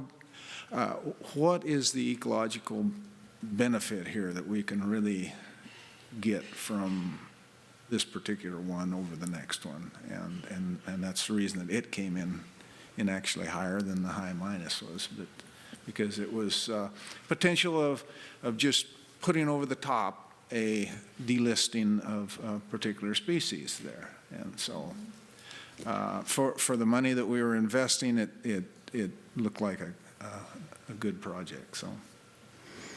Will. And then Barb.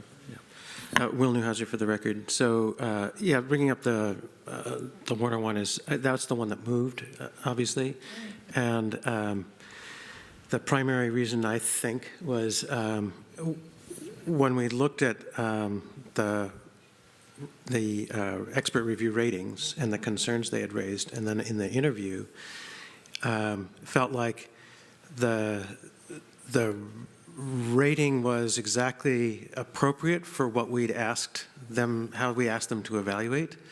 But there were some exceptions in that circumstance that made it worth moving up, and those were around some weakness identified in the partnerships and the fact that it's essentially a fish passage barrier issue and did not have restoration stuff associated with it.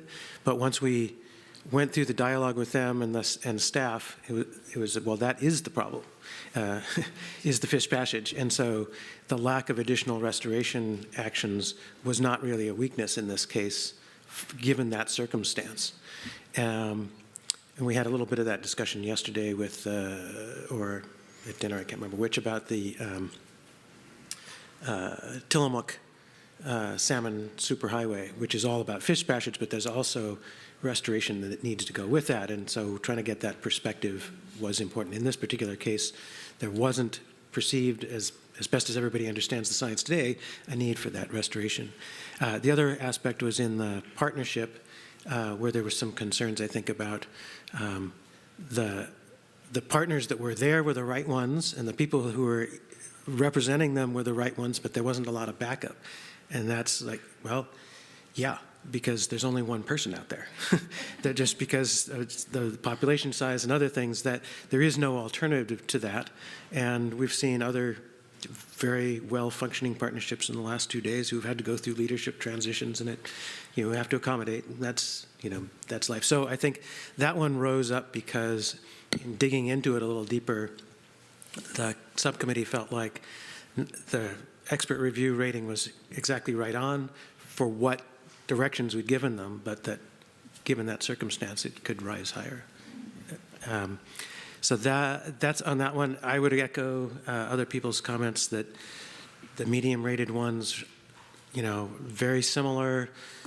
Any given day, you might feel a little differently, so really hard to draw that line. Bruce. That was one of the most enjoyable parts of the day as far as dealing with the Warner. They didn't fit. On paper, there were a few things, particularly in leadership, communication, that didn't seem to fit or rate highly. And when they came in and testified and presented, not testified, it was basically, well, that isn't the way we do things. And we looked over at Gary, and Gary goes, no, that's not the way they do things. And everybody I think people came away going, well, they may not do things exactly the way, as Will says, that we asked to have it evaluated, but there was a great deal of confidence that the way they do things worked and was going to continue to work. So it was easy to move beyond on that one, and so that. Okay. There was a cultural issue there that was enjoyable to listen to. Jan? No, Barbara had been waiting. Oh, okay. I'm sorry, Barbara? Just a respect for Meg's question, did you get the answers you were looking for before we move on? Because I was going to move past that. That was, So I wasn't really sure whether it was okay for us to have a conversation like this, but it was very helpful to me in terms of the decision-making. Thank you. Will again. No, Barbara has a different question. Oh, I'm sorry. I was just making, Barbara Boyer, I was just making sure Meg got Okay, everything sorry. she was looking Continue, for in Barbara. her question. So, you know, this being my first round also, I appreciate the staff and the subs and all the work they took that went into this. So that other graph is for funding of 5 FIPs, is that right? That other, I did 4, 5, and 6. Just so can you show me the 5? And the 5 brings the FIP spending up to 3%. Is that what I'm seeing? So it brings the FIP spending up to 27%. well, no, only up from this is only, so it's 3%. Yes, it's at $104 million spending plan, and I think the Clackamas is how much is it? 3.5. Yeah, the other one was 24, and this is Basically, every million moves you about 1%. So in lottery money going up and FIP hasn't gone up, I'm just trying to figure out if, The FIP dollar amount has gone up, but the FIP percentage hasn't, because as those increases come, we've moved them into the FIP. gotcha, okay. Yeah. It just seems 3% is pretty small for an impact of 5 of the 5 proposals. To me, 3% seems small. And then there's, you know, just not that, doesn't scare me. And the other part is I feel like it's a statewide program. And when you look at the map of the top 4 that are being funded, it's really skewed to one side. And then if we funded the 5, you know, I see the pressures of the urban population, and, you know, I know the whole state is feeling the population increase, but I do feel like the urban part it's pretty heavy, and I feel it's only going to become more burdensome.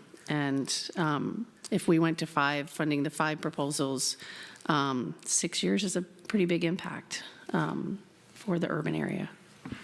Thank you, Barbara. Liza Jane. This is Liza Jane. Just have my thought and voice out there. Big advocate for the open solicitation. I don't think bigger is always better. I think I want to make sure we always stay strong in the opportunity for small projects that may be very cost effective because they are small. Sometimes when things get so big and there's so many agencies and people involved, I really get worried if we're using our dollars wisely. And I know that when it's small, it seems tight and effective, and we're getting good stuff done. So that's one reason I really support the open solicitation grants. That's a couple reasons I really support those. Okay, Randy Labby, for the record. Unless the board has requests additional information or believes that additional discussion is necessary, I think it's time to stop wringing our hands and make a tough decision. So I'm going to ask if there is a motion on the table to alter the motion that we already have. There isn't a motion yet. I know. I'm asking if there is somebody willing to make a motion for 5 or 6 or 4, so we can get a reading of where everybody stands.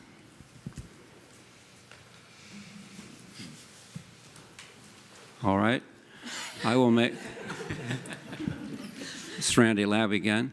I will make a motion to alter the existing decision by the committee and fund 5 projects and alter our current course on FIP open solicitations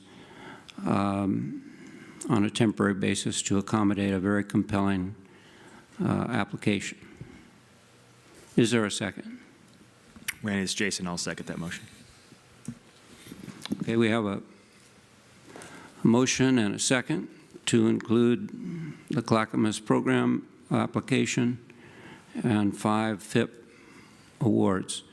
All those in favor, please signify by raising their hand.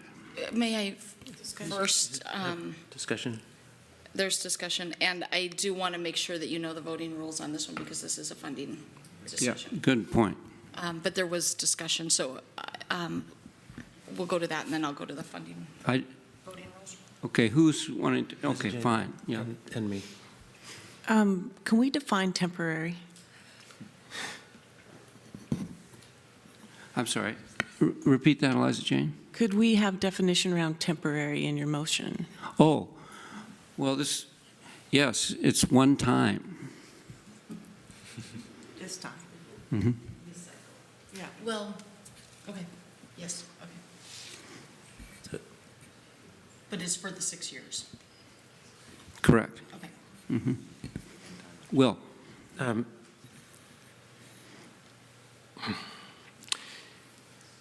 So I find myself torn.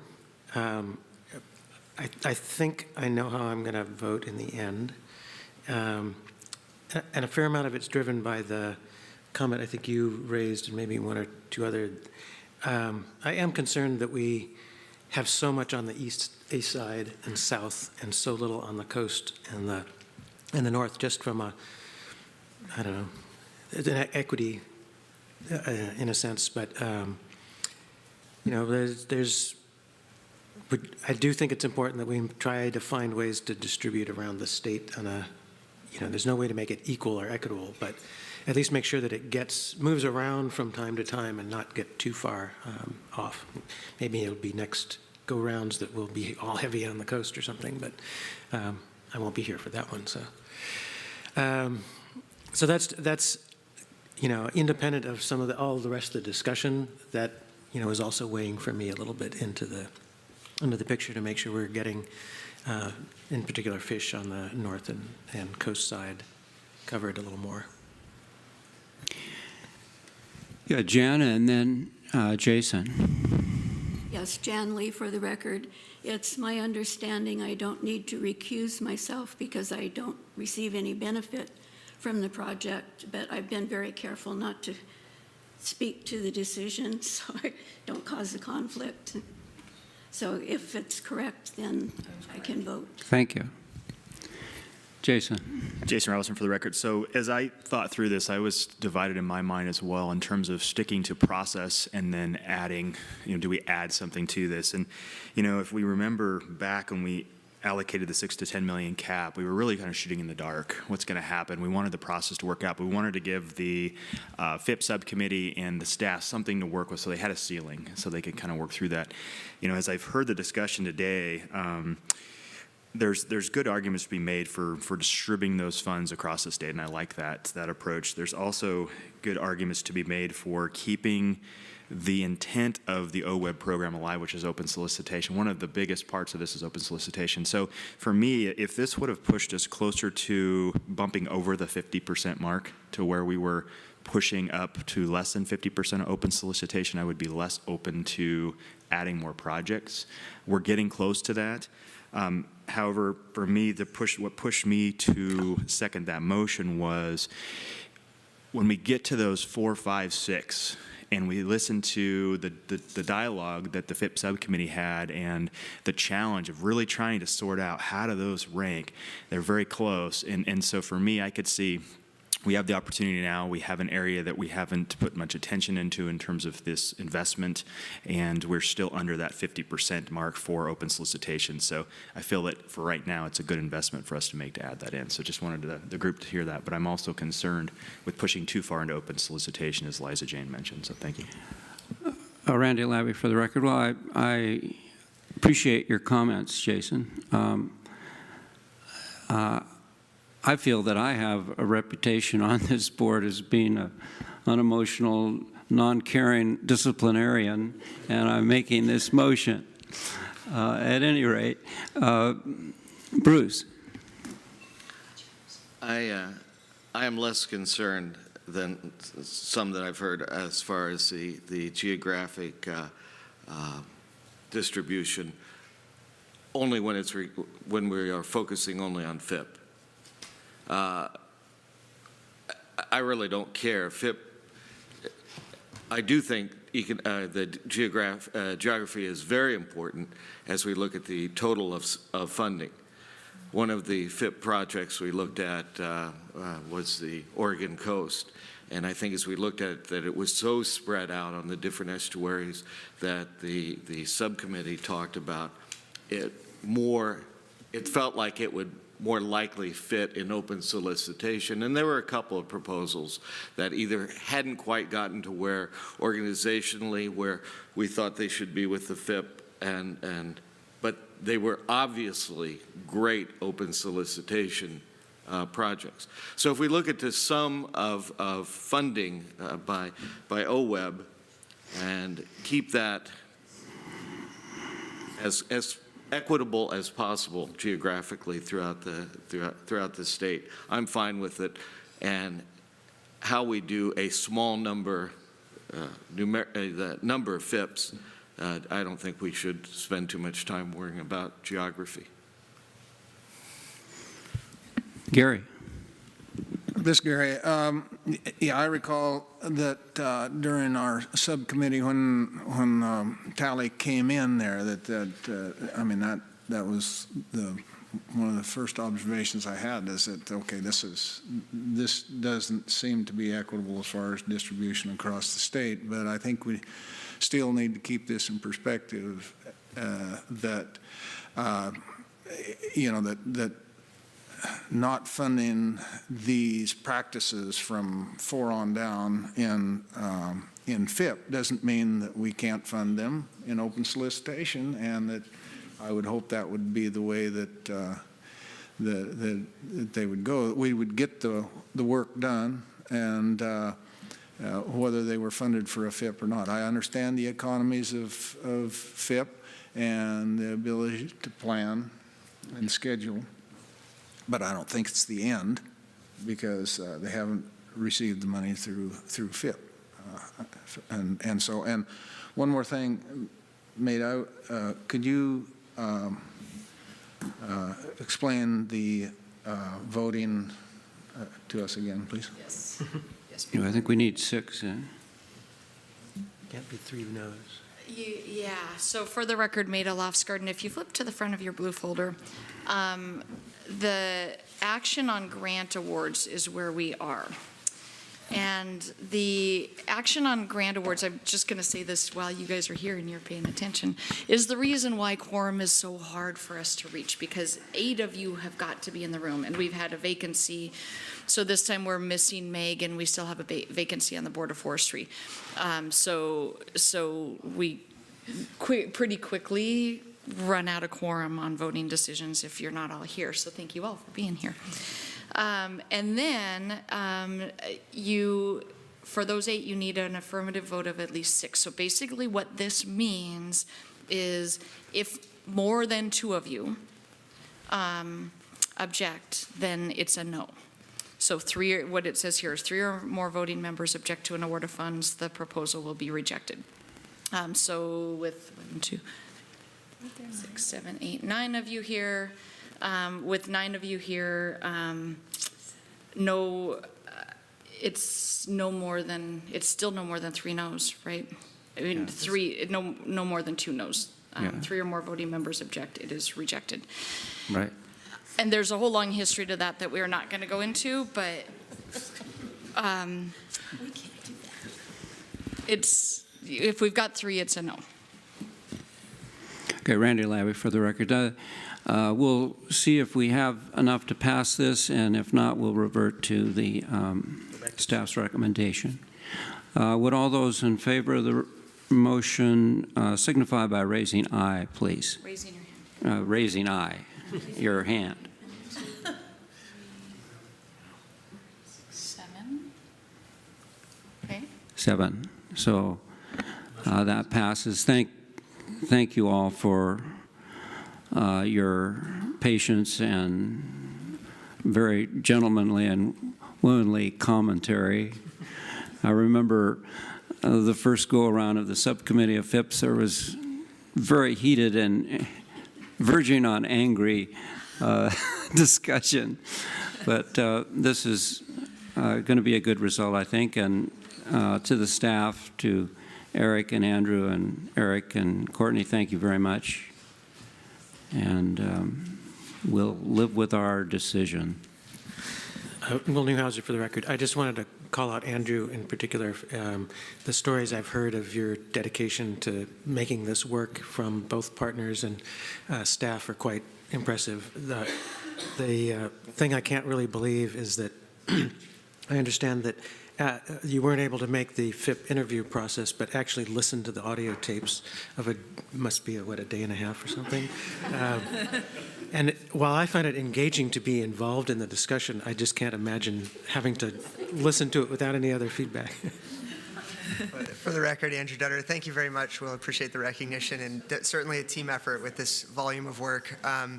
Was actually at the interviews and did listen to the audio recording, so as long as you're giving out awards, you can give me the Nerd of the Month award, I suppose. Thank you. We'll take a break and then come back to finish up.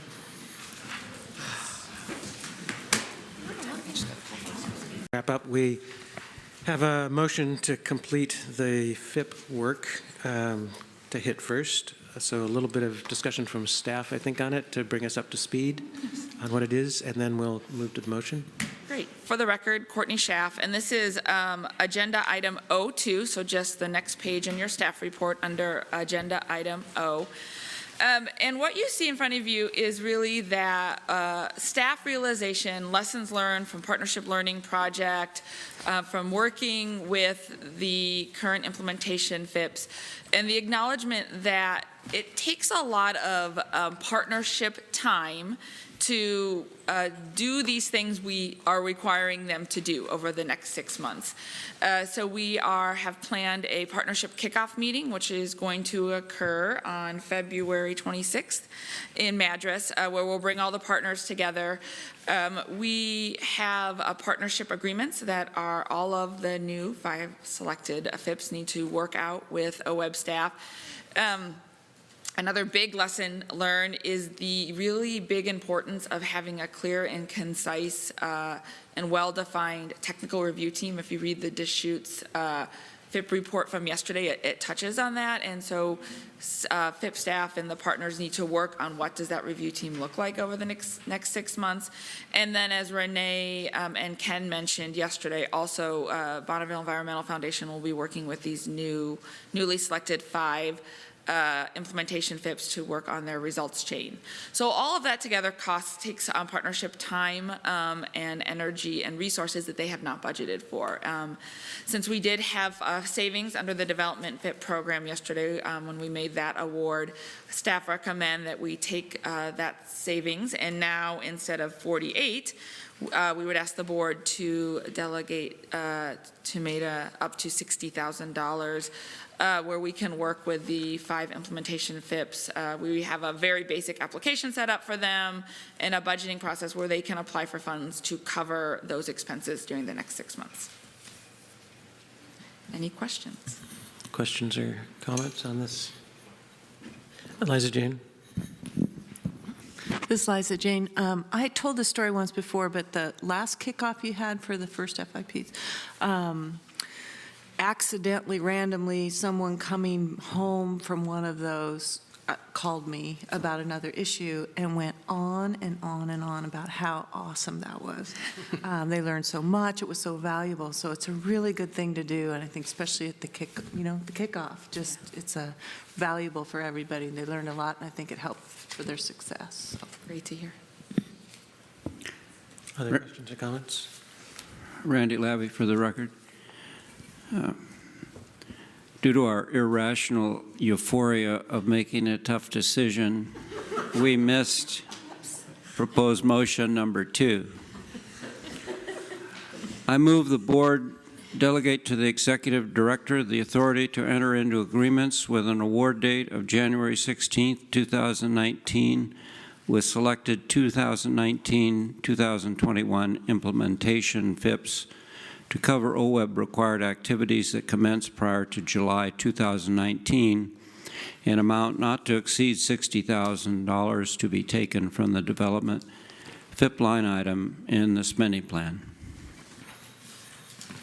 Do we have a second? I'll second. Jen, second. Any discussion on this item? All those in favor say aye. Aye. All those opposed say nay. Motion carries. Thank you. Thank you very much. While they're changing places at the front, I did want to address a comment that, this is Will Newhouser for the record, that Randy made earlier. I can't imagine anybody thinking that Randy Labby is an uncaring disciplinarian. Definitely caring, maybe occasionally disciplinarian. I stand corrected.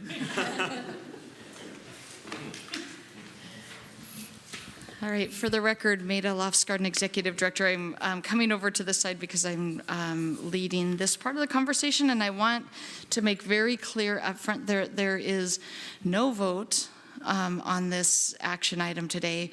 And I say that because we started a brief conversation about the spending plan in October, which led us to the $10 million proposed limit for the subcommittee for focused investments. At this board meeting, we're going to talk at a very high level around some percentages. I want to give you a little bit of background about how we get there, which we've kind of done as a part of the previous conversation, and then also get some feedback from you about what spending plan categories you want to delve into more deeply in April.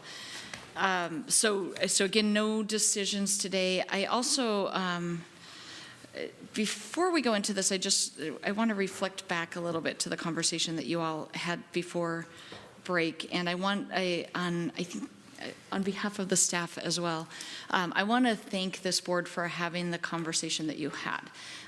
You are a lot of new members. You kept the conversation at exactly the level that we hoped would happen. I appreciate those of you who joined on the FIP call ahead of time so that we could get the 101 piece out of the way and really focus on the conversation at hand. And then there were also a couple of questions about what it would have looked like had our federal partners been here. And one of the things that Barbara mentioned was, I can't imagine that many more people sitting around this table having that conversation. And I think you would find, for those of you who have been here, if there's any consternation about it, the federal members are really devastated that they're not here because they are passionate about this. And I think were they sitting in the room and weren't able to talk, I think they would have been really impressed that you guys had the conversation that you did. I think you hit the things that they would have hit on. They are a very vocal group. They would have hit on them numerous times to make sure that you understood. But I really feel like there were voices in the room that were reflective of those that were missing. Not that they weren't incredibly missed, but thank you for making sure that those voices were filled. Okay, so I'm just going to note that attachment B no longer is valid because you guys changed all that about 20 minutes ago. So the chart that is here in front of you, when we start referencing the chart, this is the one that you'll want to be looking at. So just a little bit of background.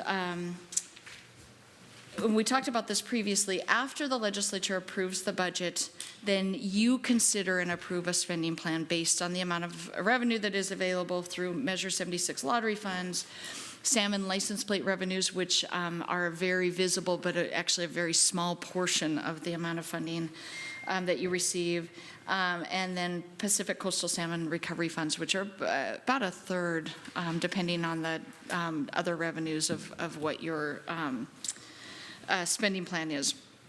This, as you have heard, for those of you who are new, then many times yesterday when authority was delegated to the director to implement the grants, we are able to do that because of the intense amount of work that you spend on the spending plan up front. So an example that I'll give is the capacity grants for soil and water conservation districts to implement the state's water quality plan. Because you have the conversation up front about how much money that you want to allocate to that program, you then delegate the authority to me to actually enter into the grants in partnership with the Department of Agriculture, and you don't have to approve every individual grant. The same thing goes for our small grant program. That money is spread across 28 small grant teams across the state. If every one of those projects had to come to you, you would be spending a lot of time approving projects. So we spend our time on this so that then our staff, in partnership with the weed grant program and Department of Agriculture, Department of Forestry, and others can implement. So I think sometimes people get nervous about the delegated authority, but you've had those conversations here to help us get to that point. So again, we started last October with a basic conversation. This time we're going to talk about the big percentages and some categories. In April, the vast majority of the board meeting is going through every single one of these line items. We will propose dollar amounts to you, get your feedback and your thoughts. We have presenters, so the weed grant folks will come and present to you. You can ask them any questions that you have. And at the end of that, we'll have a general sense from you of what you want the spending plan to be. And then in July, you actually approve it. So it's almost a year-long process to go through the spending plan. So I'm going to pause there and just see if there are any questions about the big process before we start talking about some more specifics or comments from those who've been around. All right, so the next piece that I'm going to move us to is just taking a look at the current spending plan to get yourselves kind of familiar and immersed. So attachment A, which I'm not going to put up on the screen because you wouldn't be able to see it, is what our current spending plan is. And to get you oriented, again, based on the long-term investment strategy, there's a section of what we call open solicitation grants, a section of focus investments, operating capacity, and then what we call other. Broadly, our open solicitation category are those things that in the foundation world they would actually, no, I'm not going to use that analogy. The open solicitation grants are generally either regionally or statewide evaluated. They are the kind of the purest form of responsive grant making. As I mentioned earlier, they have to meet priorities, restoration priorities, water quality priorities. A grant that comes in that does not do that, does not fit with a NOAA recovery plan or something else, isn't going to move forward. It has to be strategic in that fashion. But largely, they are individual grants that are coming before you. The biggest chunk of those are our restoration grants. We have a couple types of technical assistance, and then the stakeholder engagement, which is engaging landowners and communities as we move towards restoration, monitoring, acquisition, the weed grants that you heard about, small grants, and effectiveness monitoring. That effectiveness monitoring category is not a solicitation. It is staff working with others on a proactive basis to then do monitoring around these areas. So tide gates, for example, we want to find out more about tide gates. We might do a grant with OSU to help us do some research in that area. Next category is focused investments. Those are explicitly the investments that you approve. I'm going to speak a little bit to the development FIPs. Courtney mentioned this yesterday, and then effectiveness monitoring around those that we do in coordination with those FIP partners. Operating capacity is the grants for soil and water conservation districts and watershed councils. It also includes the organizational support for the statewide organizations you heard from yesterday, the land trust conservation districts and watershed councils and their associated staff organization. And then organizational collaborative grants. These are the grants that are to help folks who are looking to be more effective and efficient in how they work. So that might be a merger or shared services. And then there is a set of other that you have control over, but they tend to be a little bit more placed. You can, there's two categories. In this category, you can make decisions around the funding. They don't necessarily fit into one of those other categories, though I will mention as we move forward, some of them are starting to feel more like either a focus investment or open solicitation. And then at the bottom, we have what's called other distributed funds, which are funds that come to you and are basically earmarked by the fund source or something else to go right back out the door, but they need a board affirmation to do that. In that other category up above is the Conservation Reserve Enhancement Program. Because we're in an agreement, we have to match the federal money, period. A CREP agreement gets approved on Liza Jane's property, we are required to match that in order to continue the program. Governor's Priorities has become a more specific program over time that I'll talk about more in April. And then working with Department of Agriculture, the strategic implementation areas for water quality. And then you approved last summer funding for strategic plan implementation grants. So I'm going to stop again and see if you have any questions about how these are organized, not specific line items, but just how these fall into their structure. Jan? Jan Lee, what category do you put OAHP work into? Great question. Again, for the record, Maida Lofsgarden, it would not fall, we're running a separate and distinct program statutorily. So at most, it would probably sit in the other distributed funds where you would, because you do have final approval on the funding, but it would not sit within the OWEB formal spending plan itself. Thank you. Gary? It's Gary. So made up to this point, there's no monitoring under CREP. Is that true or not? That is not accurate. The programmatic effectiveness monitoring under open solicitation is where we have funded CREP monitoring in the past. Other questions? I don't see any others. Thank you. So I dove you down in elevation so that you could see this. I'm now going to bring you back up in elevation and talk about the percentages. And so if you look back at the detailed one, you'll see under open solicitation, currently it's 62.43%, 18% for focus investments. We look to you at this time of year to give us some advice on what you want those percentages to be. And we, again, teed this up a little bit in the last conversation. You are not making a formal decision today. You are giving us advice on what you want those percentages to be so that when staff come back to you with a draft spending plan in April, they're operating within what they generally understand to be your preferences. So, and that's part of the reason, going back to Jan's conversation earlier, that we wanted to get that focus investment decision made, because a lot of other things revolve around that decision. So what we as staff would propose is what you're seeing here with the 5 FIPs, this chart that's now in front of you, would be a replacement for attachment B.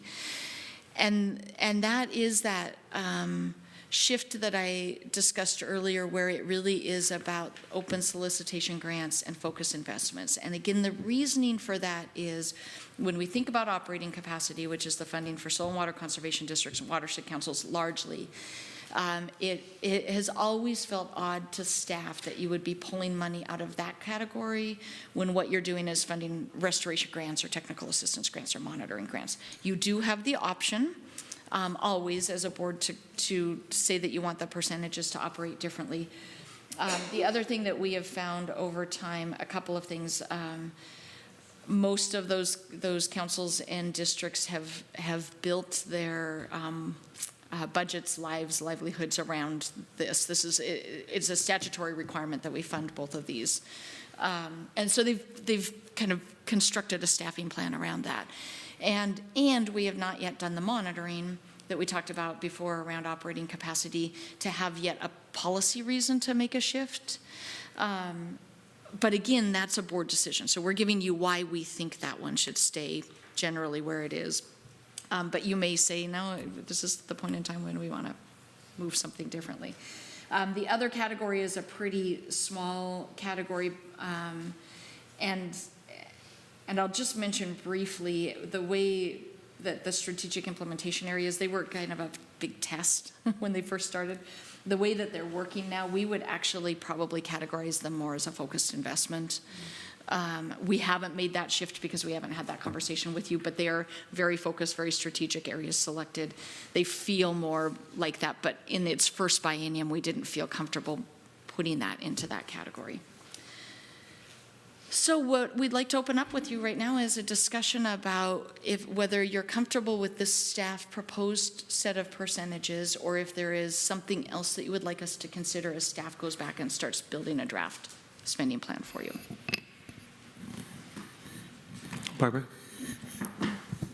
Barbara Boyer. So capacity grants, you said largely supports watershed councils and districts. Can you give me a little bit of information of what else is funded with? Yeah, for the record, Maida Lofsgarden, what I was mentioning is just those two other lines, the statewide for OECD, the network, the statewide organizational partnership support, and then the organizational collaboration grants. Those are the two in addition that are capacity oriented but are not directly council district funding. So and again, the categorization is something we all have done over time, so we put those in that category because they didn't feel like they fit. They're supporting the capacity. So, thank you. And they, if I may, they do not take away from the council and district. They were additive. We just couldn't find a category to put them in. So it wasn't that we've pulled money out of council and district support and put them into these categories. What we did is just put them in a place so that we could describe them all. Okay. So the SIAs, you're saying you're viewing them more as a FIP? Not necessarily a FIP, but as a focused investment, as that category of. Yeah, so not the thank you for asking the question, Barbara, not the application process that we just went through, but when we think broadly about our investment strategy, other feels kind of weird when we now know that it's a very focused strategy. It just felt like as a large description of our investment portfolio, they may fit better. Okay, thank you. Jason? Jason Robinson for the record. So, Maida, as we get a better understanding of what our projections are moving forward, those funds then can come in. One of the concerns I mentioned in the last discussion was, not getting to a point where we're taking too much away from open solicitation. So for me, that 50% is important. If we're getting below that, there's a challenge. So if we do see additional funds come in, I'd like to see those bolster that open solicitation back up if we can. But Maida Lofsgarden, for the record, thank you for raising that. That was a note that I had down to ask you all. Was we have really two ways that money comes back to us, or comes to us that would increase the spending plan. One is a change in the revenue forecast, which in the first biennium may actually go up. I think in 21-23, that's where we're going to start to see some dipping going on. And then also what we labeled as recapture, so a grant comes in outside of the FIP, a grant comes in under budget or gets canceled, we hold that money and we put it into your next spending plan. So there will be, for sure, from recapture additional funds that come in, and I would ask at the end if we can get a sense from the whole board of Jason's question, that if those additional funds come in, they would be used on the open solicitation side. Gary? Ms. Gary, I'd really support that. And the question I have is like looking at this spending plan of 17-19, that 15.5 here is carryover, or is that, how is that, Where, help me see. total excess or total OWEB spending plan? Bottom right number. Bottom right number. Oh, yes, the 15.5. And so does that, I mean, if it's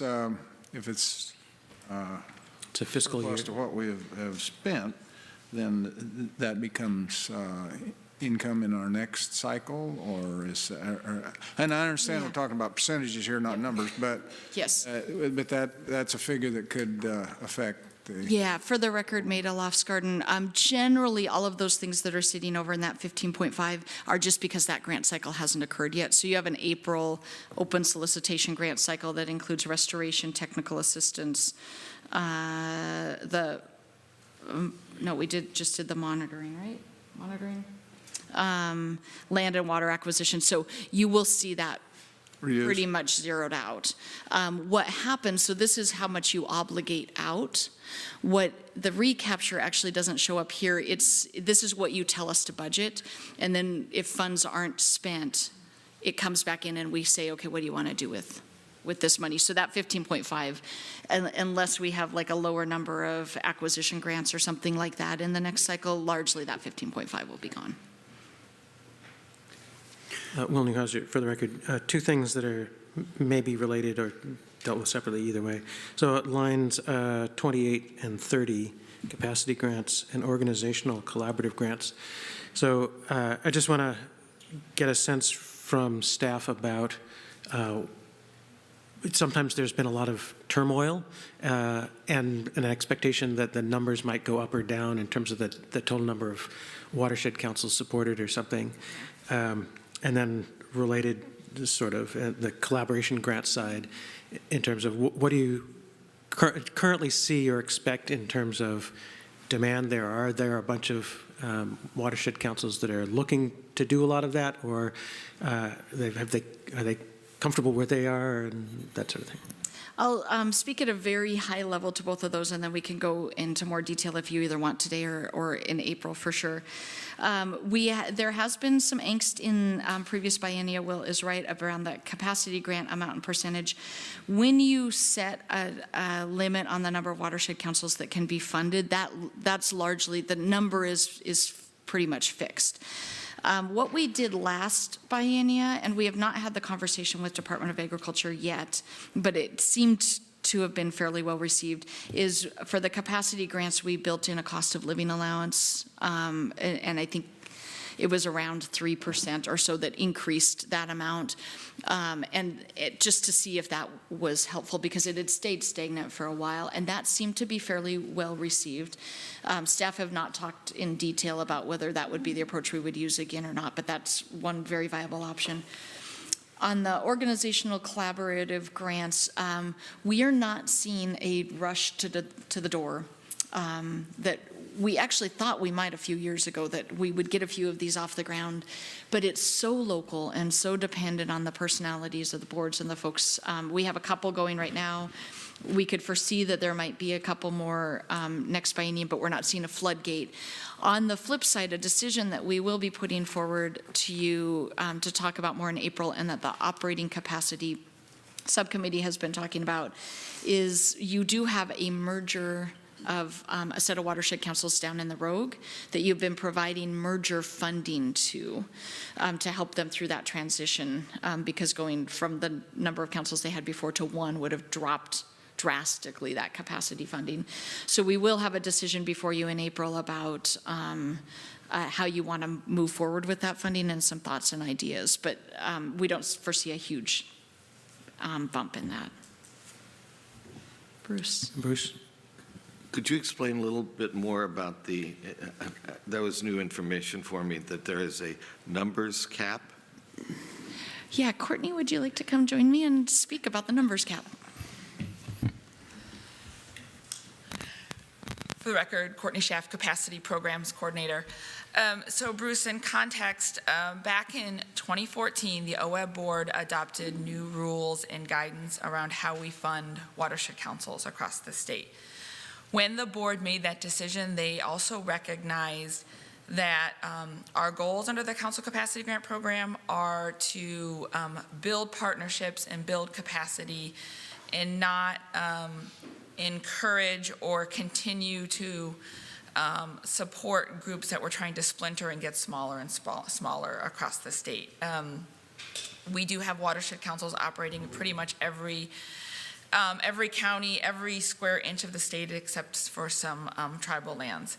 And so the board made the decision to cap the number of watershed councils that could apply for grants into the future at the number that existed at that date and time in 2014 in accordance with those maps. And they said groups can form and rearrange themselves as they desire on the landscape. OWEB doesn't control the formation or management of watershed councils, but we did say our eligibility criteria is this, that you must be working to partner and increase your scope and scale and not get smaller. So we did fund the merger of the 4 watershed councils down in the Rogue Basin, and part of our organizational collaboration grants right now is funding some other watershed councils to figure out how they can operate at a larger scale and more effectively and efficiently. And we have told folks that we will not fund you if you choose to get smaller and splinter off and try to create your own new organization.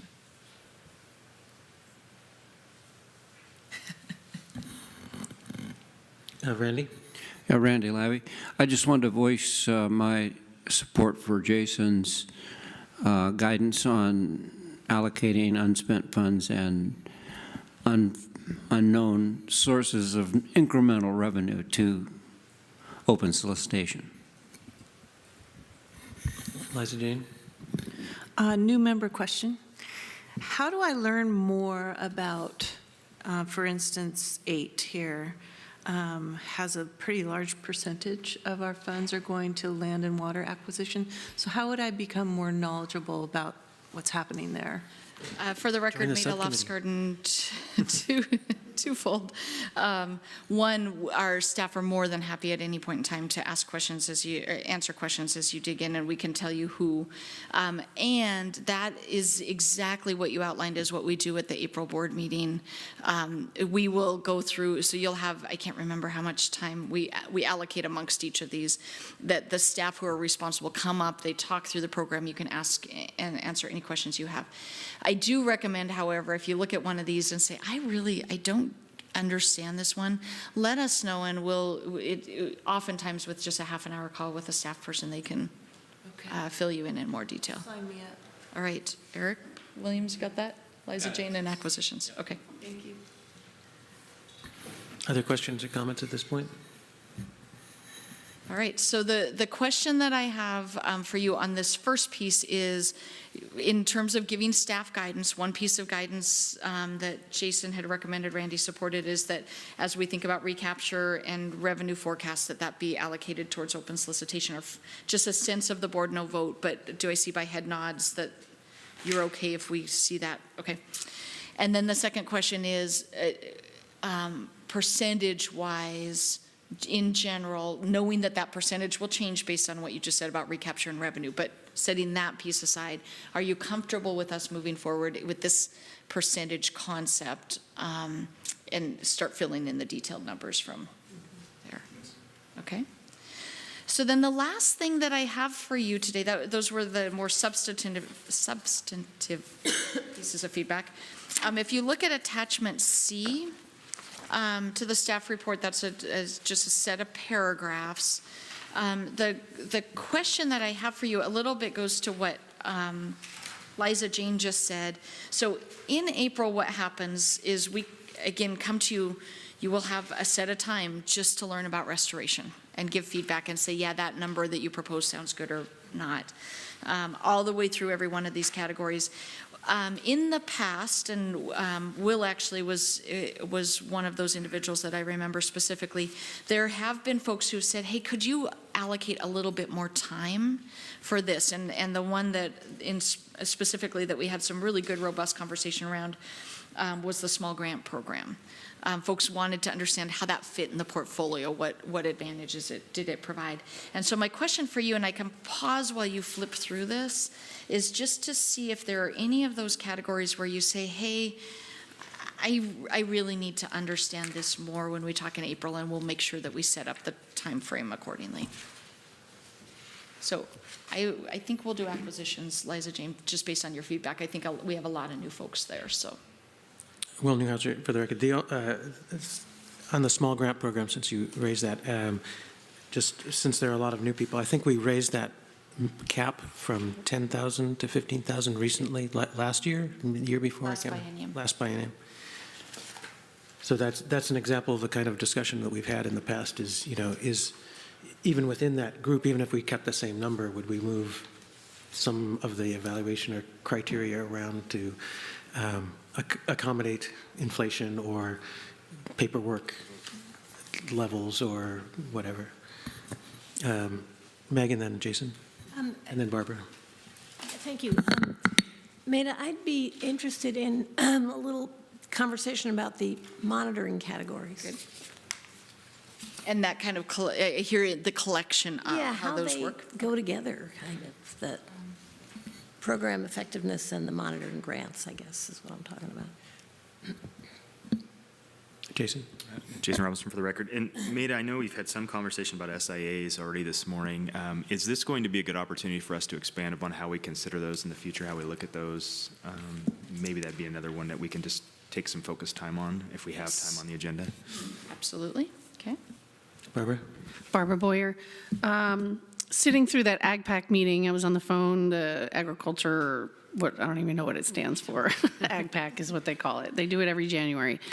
And there was, 30 plus people on that phone call, and monitoring was one of the topics of that conversation, and DEQ was in on that conversation. So do we bring in information to that meeting about the DEQ monitoring part? Because that is going to be a model you're using, is that correct? For the SIAs specifically, yes. So for the record, Maida Lofsgarden, and if you'd like, we can include when we talk about the SIAs, it's a very specific monitoring component that I think would warrant being called out separately, so we can make sure to emphasize the monitoring there. Thank you. Randy? Randy Labby. Maida, I'd be interested if there was an opportunity to have a little session educating us on water acquisitions, in as much as, a lot of the low-hanging fruit has been picked, and there are new strategies being implemented on in-stream water strategies, and it'd be interesting to be updated on that, and as well as to utilize one or two of those success stories in our communications statewide. Okay.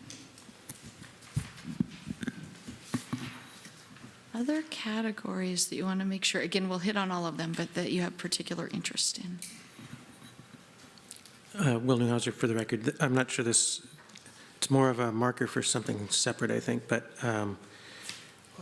a couple of comments I heard over the last couple of days that just this discussion about monitoring triggered were about long-term monitoring needs, especially perhaps around FIPs, where we're asking them to do this long-term strategic stuff, and we want monitoring, and monitoring may need to go on beyond the quote end of the FIP in order to measure the outcomes that we hope to get from that, and whether there's any different structure we might need in terms of funding monitoring for that kind of thing, as opposed to every restoration cycle asking for more money, whether there's some different mechanism that we ought to have to help support that long-term monitoring. Just a marker for a different discussion. I'm not sure it's a spending plan discussion.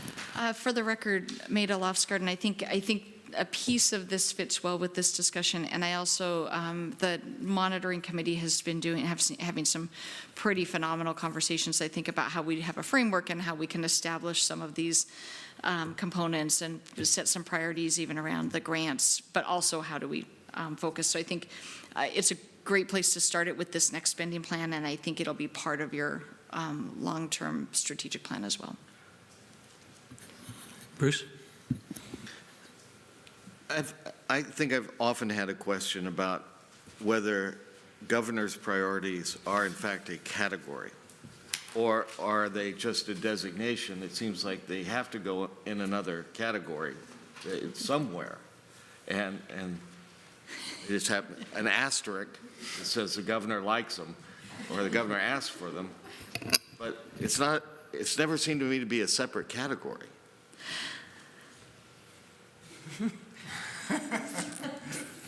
For the record, Tom Byler.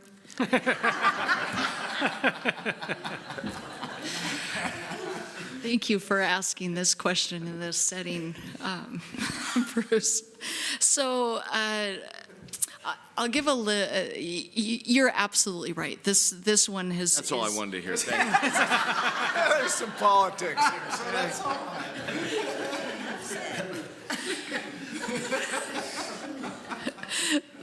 This has been an interesting category over time, and I will just give you guys a little bit of history, and the governor's office will be here in April as we talk about this piece as well.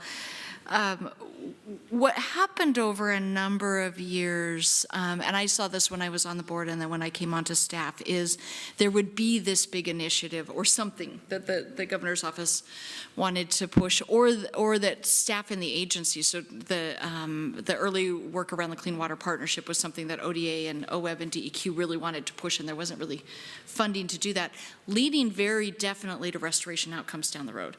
And what we started to see was a little bit of a creep that throughout the biennium, here's another one for you, board, here's another one for you, board, and it was tough for the board to get their hands around which ones really are priorities and which ones are, OWEB's got a grant funding source. And so Tom actually did a tremendous job when, at the end of when he was director, at having a conversation with the governor's office saying, these need to be priorities and we need to set a limit, a dollar limit on those. The challenge that we have, and the reason we've struggled, we thought at one point I think we talked about them being in focused investments,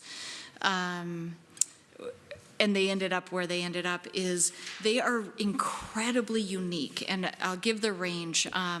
The work that's going on around tide gates so that we can get a statewide inventory and understand the impacts to working lands and communities and where we can get fish benefit on those tide gates is a grant that we have with the Association of Oregon Counties.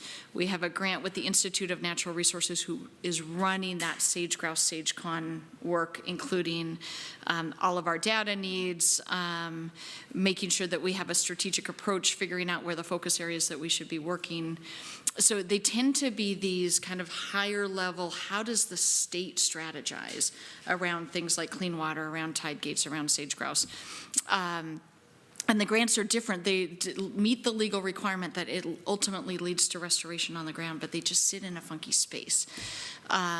They are, and again, we've thought about them as focused. We have left them as a line item as a reminder to the governor's office that there is a limit and that they need to be thinking up front about, at the beginning of the biennium, what are these things that we want to invest in. So that's the backstory of it.